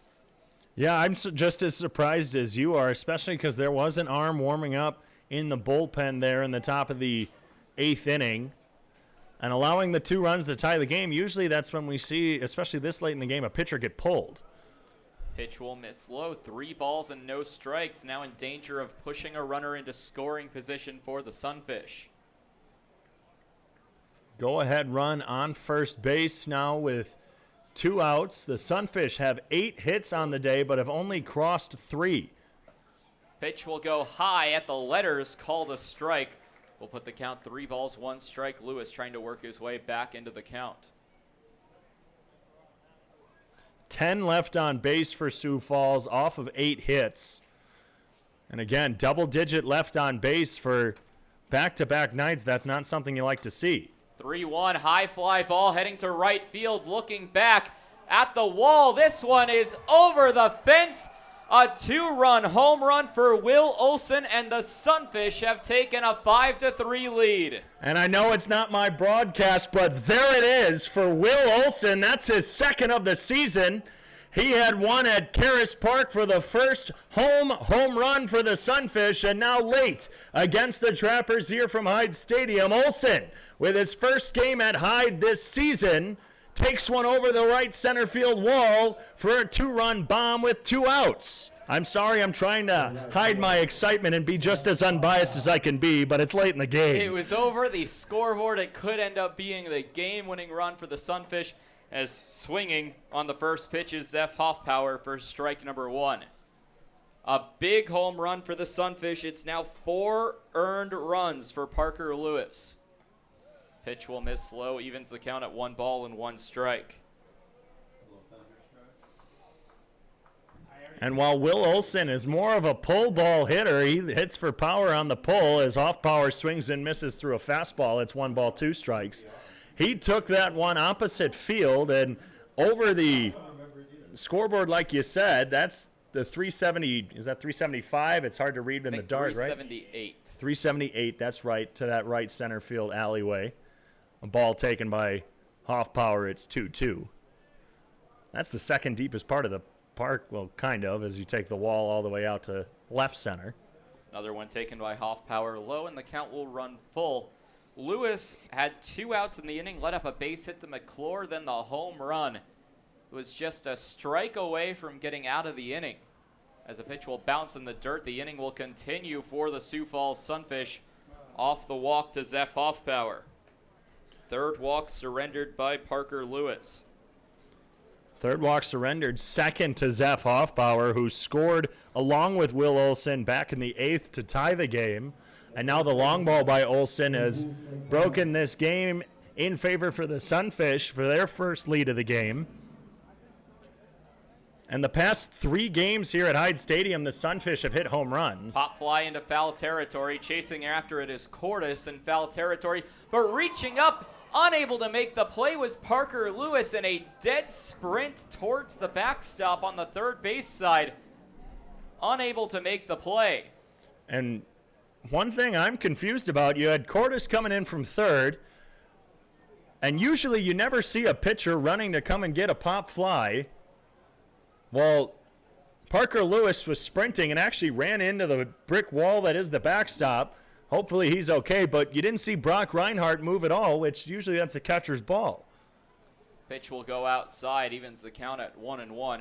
Reinhardt did make a play on a pop fly earlier in the ball game, but you do make a fair point that it was just Cordes and Lewis. Reinhardt maybe thought that one of the two of them had it. Runner goes on a pitch low in the dirt. It will be an easy stolen base. For Zeph Hoffpower, a runner in scoring position and a 2-1 count to Jesus Licon. Trappers will have some work to do in the bottom of the ninth, down by 2 runs. And back-to-back innings in which the Sunfish have scored deuces.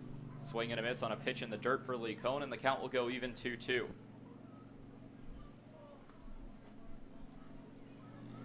So standing on second base is Zeph Hoffpower. The Sunfish trying to extend their lead to be a little more out of reach. Trappers haven't scored a run since the 6th inning. 2-2 the pitch from Lewis is a line drive to the right field line. Chasing back at the wall, off the wall, coming in to score is Hoffpower. Licon has a double. He's trying for 3. The throw down to third will not be in time as it skips away. Safe at third is Licon. Didn't realize the ball's away. Licon is down on his knees at third base. Bring that man some oxygen. He just hit his first triple of the season. And for the big man, he's shown his speed this year. He's tried stretching some singles into extra base hits. Sometimes successful, sometimes not. Sometimes he tries scoring from second, gets thrown out, or scores, and like we said, he had just his 3rd stolen base of the season tonight, and, well, he gets his first triple.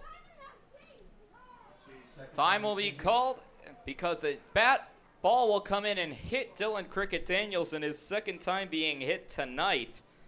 Runners will be at the corners with 2 outs, and all of a sudden it's starting to fall apart for Parker Lewis heading into the 9th inning. Let up a 2-run home run, and then an RBI triple to Jesus Licon. And we've been talking about it a bit all game. And, well, I've brought it up again just a couple times even this inning. It seems like one team usually pulls ahead early on. Another team kind of comes, makes it close. The other team pulls away, either the one that had been trailing or the one that had been leading. And, well, then late in the game, the one that's trailing starts coming back and almost takes the lead. And that's what's been happening as Cricket Danielson takes second with no problem. Another stolen base with no contest and a smart play as Licon might have broken for home on the throw down to second. Cricket Danielson allowed to steal with no threat on the throw down by Reinhardt. Still 2 away in the inning. It's a 1-0 count. Make it a 2-0 count now to Benito Garcia. Garcia 2 for 4 today with a pair of singles. So a big inning for the Sunfish. Another pitch will miss. 3 balls, no strikes. They've scored 3 runs, doubling their total heading into this inning. As we are now underway from Omaha between the Longhorns and Cavaliers, a late start from TD Ameritrade Park. Pitch will go high and inside. That's ball 4. A 4-pitch walk will load the bases for the Sunfish. And if there's any silver lining for the Trappers, you mentioned it earlier, David, the Sunfish, not the best team with the bases loaded. And especially not the best team with the bases loaded.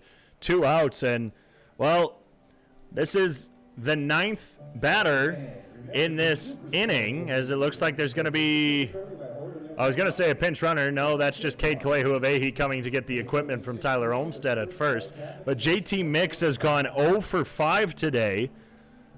Lining out in the 1st, striking out in the 3rd, flying out in the 5th, grounding out in the 7th, and flying out in the 8th. And so with the bases loaded, 2 outs, JT looking for his first base hit, or at least not being retired. The Trappers had a big lead, a 3-1 lead heading into the 8th inning. That has since deteriorated. 2 runs for the Sunfish in the 8th, 3 here in the 9th. It's a 6-3 Sioux Falls lead as they look to snap a 3-game losing streak. And all of this has happened with 2 outs. We brought it up after the Norris McClure single and the Will Olson home run. It looked like Parker Lewis was about to get out of the inning unscathed with Declan Beers and Cade Kalehuavehi grounding out. First pitch will be taken at the top of the strike zone for mix for strike number 1. But since then, the single, the home run, the walk, the triple, and then the hit by pitch, and now a walk to get the bases loaded. A 1 dribbler up to the third base side, picked up by Cordes, will step on third base himself. So an inning-ending fielder's choice by JT Mix. The Sunfish leave the bases loaded, but the more important part, a 2-run home run by Will Olson and an RBI triple by Jesus Lee Cone give the Sioux Falls Sunfish a 3-run lead heading into the bottom of the 9th. The Trappers have a lot of work to do. It's the 6, 7, 8 of Osborne, Stouse, and Williams due up when we return here on the Pierre Trappers YouTube channel.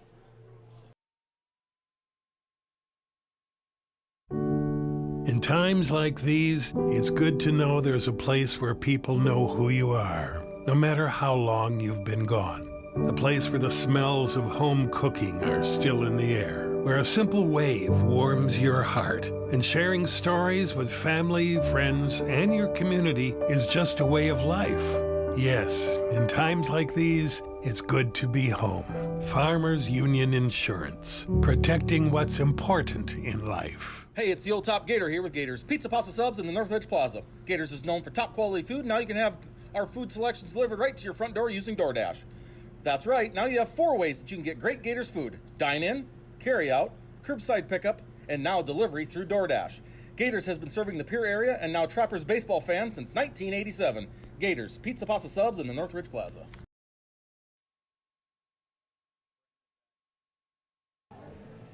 Bottom of the 9th, a 3-run deficit for the Pierre Trappers. Kenneth Dutka remains in the ballgame for the Sioux Falls Sunfish. This will be his 3rd inning of work. If he can close it out while maintaining the Sunfish lead, he will get credit for the save. It will be his 2nd of the season. So stepping in to lead things off for the Trappers is Bennett Osborne. Osborne today 1 for 3. First pitch will run inside for ball 1. Trappers losing the lead in the top of the 9th inning. Trying to make a big comeback here. The 1-0 will be fouled off down the third base line. Will hook on. Close to a car on Capitol Avenue. Will even the count at 1 ball and 1 strike. Take one more look at around the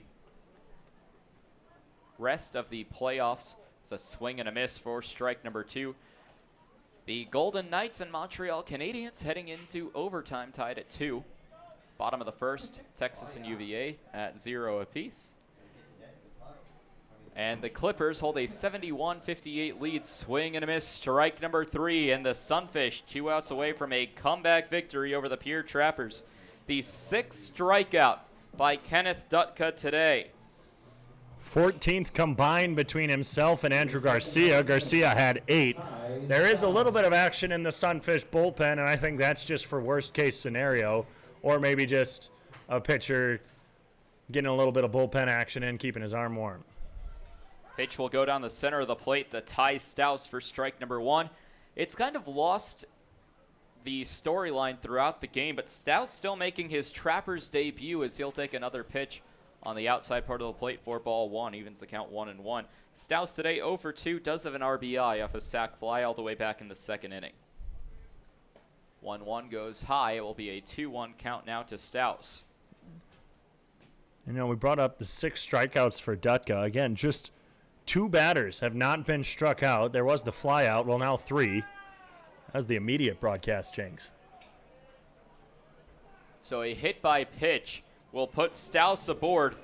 And although you hate to see a batter get drilled, it is good news for the Trappers as they have now the tying run in the on-deck circle. Continue to move up the line. It started in the in the hole spot now on deck, and the goal is to continue working that spot up all the way until they cross home plate. Just the 20th hit batter for Sunfish pitching. It's not something that happens a lot as the ball gets away from Olsen. So it will be a 1-0 count. Richie Williams today 0 for 3, striking out 3 times. And what a time to avoid the golden sombrero would be here in the bottom of the ninth. A swing and a miss for strike number 1. We got Uno's Wild. We got Richie Williams, who's number 1, and you got 1 ball, 1 strike, 1 out. It's the first time it's happened today. I'm happy. Pitcher is number 1. Oh, my goodness, it's Uno's Wild Supreme. Let's go.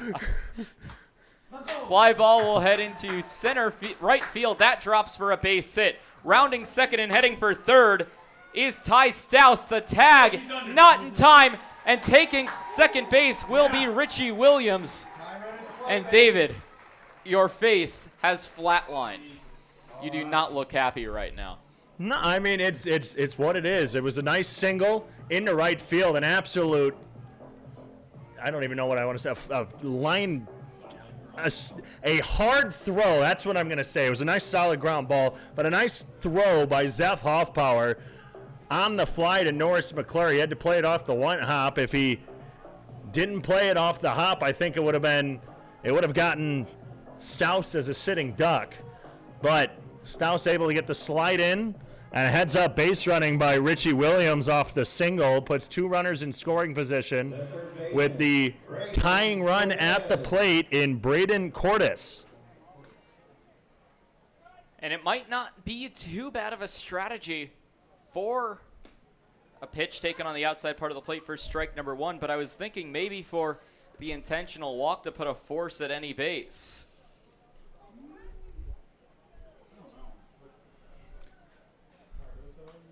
And a fly ball to left field. That drops just foul to the left of the left field foul line. David, excuse me for getting a little bit excited. That almost could have made this a 1-run ball game. Oh, no need to apologize to me. If I was in your shoes, I'd be just as excited. Again, home broadcast, home broadcaster. You get just as excited as you want. I got excited on the home run. But, man, I was almost excited for you. That was a nice line drive just down the third base line, and it hooked just foul. Everyone up here in the press box was ready for that one to land, but it just, I'm saying about maybe 3 inches just to the left of the foul line down the right field line. It's 0-2 now to Cordes. Pitch will go high to Cordes. Will put the count to 1 ball and 2 strikes. Now, what Cordes does carry into this at-bat is a 7-game hitting streak in danger of being snapped into this ball game. He's 0 for 3. Stepping off the rubber was Dutka, which threatens Williams back to the bag at second. Williams only his 4th base hit of the season and his first single. All 3 previous base hits had been doubles. Here comes the 1-2 on a pitch goes low. Keeps the count, or evens the count, I should say. 2 balls and 2 strikes. Tying run is at the plate. Go-ahead run is represented Caden Cardoso, who stands on deck.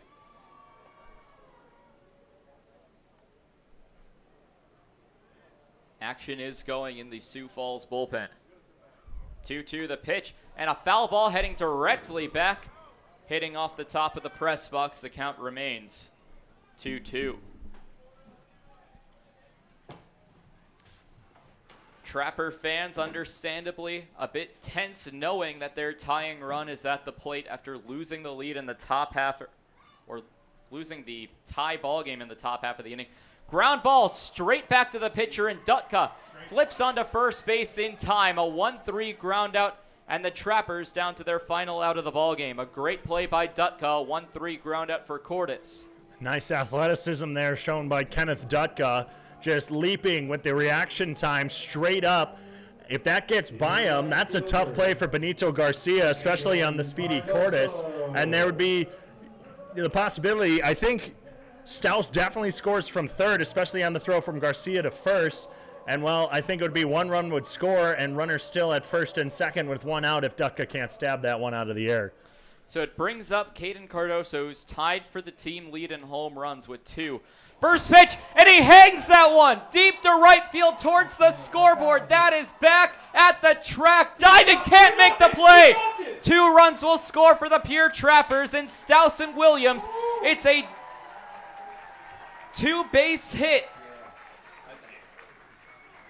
Hits the ball to get 2 bases, but it will be called an error. A big play for the Trappers. The tying run is in scoring position. Thought that one could have left the yard. It stayed in. Dropped by Hoffpower, the right fielder. And the last time the Sunfish were here in Pierre, an error out. It seems like the outfield is, it causes the Sunfish to commit some errors. As well, Gannon Thompson had an E8. Adonis Forte had an E8 that cost the Sunfish 2 runs. And now Zeph Hoffpower with an E9, a very costly E9 that has made this a 1-run ball game. And the Trappers, with the win earlier this week, now hold a 3-2 they have the 3-2 record in 1-run ball games against the Sunfish. Pitch is taken for a ball. Tying run is in scoring position. Again, Cardoso, few feet away from leaving the yard and tying this ball game. Instead, he'll stand on second base with a 2-base E9. Ground ball to third. This could do it. Picking it up is McClure. On to first. Diving is Lee Cohn for the out, and the Trappers rally falls just short. The Sioux Falls Sunfish will walk away winners in this ball game by a final score of 6-5. It stops a potential winning streak for the Trappers. A big comeback for the Sioux Falls Sunfish. They were down 3-1 heading into the 8th. They scored 2 in the 8th to tie the ball game, 3 in the 9th to take the lead. A 2-run rally for the Pierre Trappers in the bottom of the 9th falls just shy. Cardoso just missing a home run to right field that would have tied the ball game. Overall, the Sunfish fighting in the later half of the inning to end up coming back in this ball game and winning by a final score of 6-5 and evening the season series at 6 apiece. And now with 1-run ball games, it also evens the record at 3-3 for both teams. And again, so that just shows 6 games out of this 12-game season series in the month of June have been just 1-run ball games. It shows how even these teams are when it comes to facing each other and how much they just want to win.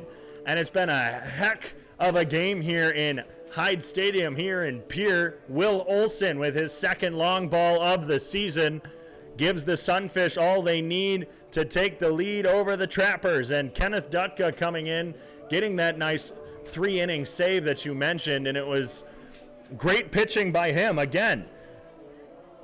He came in the 7th inning, struck out 2, struck out the side in the 8th, and struck out 1 in the 9th, and he just showed that, well, the strikeout is the Sunfish friend.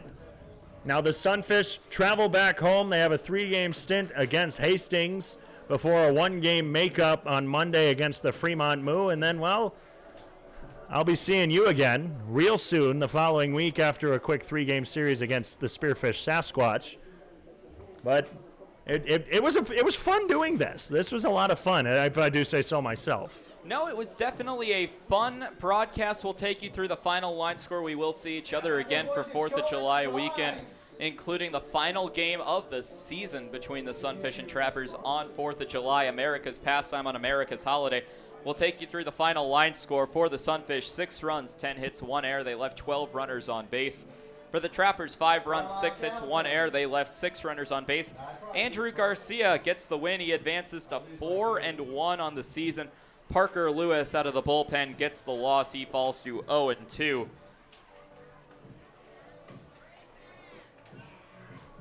No, excuse me, I got that wrong, as Kenneth Dutka will end up getting the win for the Sioux Falls Sunfish instead of the save. So Dutka will advance to 1-1 on the season, getting the win out of the bullpen. Parker Lewis takes the loss. First pitch was at 7:05. Final out was recorded at 10:03 for a game time of 2 hours and 58 minutes. David, thank you so much for joining me. Do you have any final words before we go our separate ways? Thank you for having me. This has been an absolute blast. I hope the Trapper fans and Sunfish fans alike who have been listening tonight on the Trappers live stream have enjoyed it just as much as we have. And, well, can't wait to see you in Sioux Falls where we might do this on the Sunfish live stream. It would be an absolute pleasure. But until next time, the Sunfish and Trappers go their separate ways. For David Coyer, I'm Tyler Katz in Hyde Stadium in Pierre, South Dakota. Have a great rest of your night.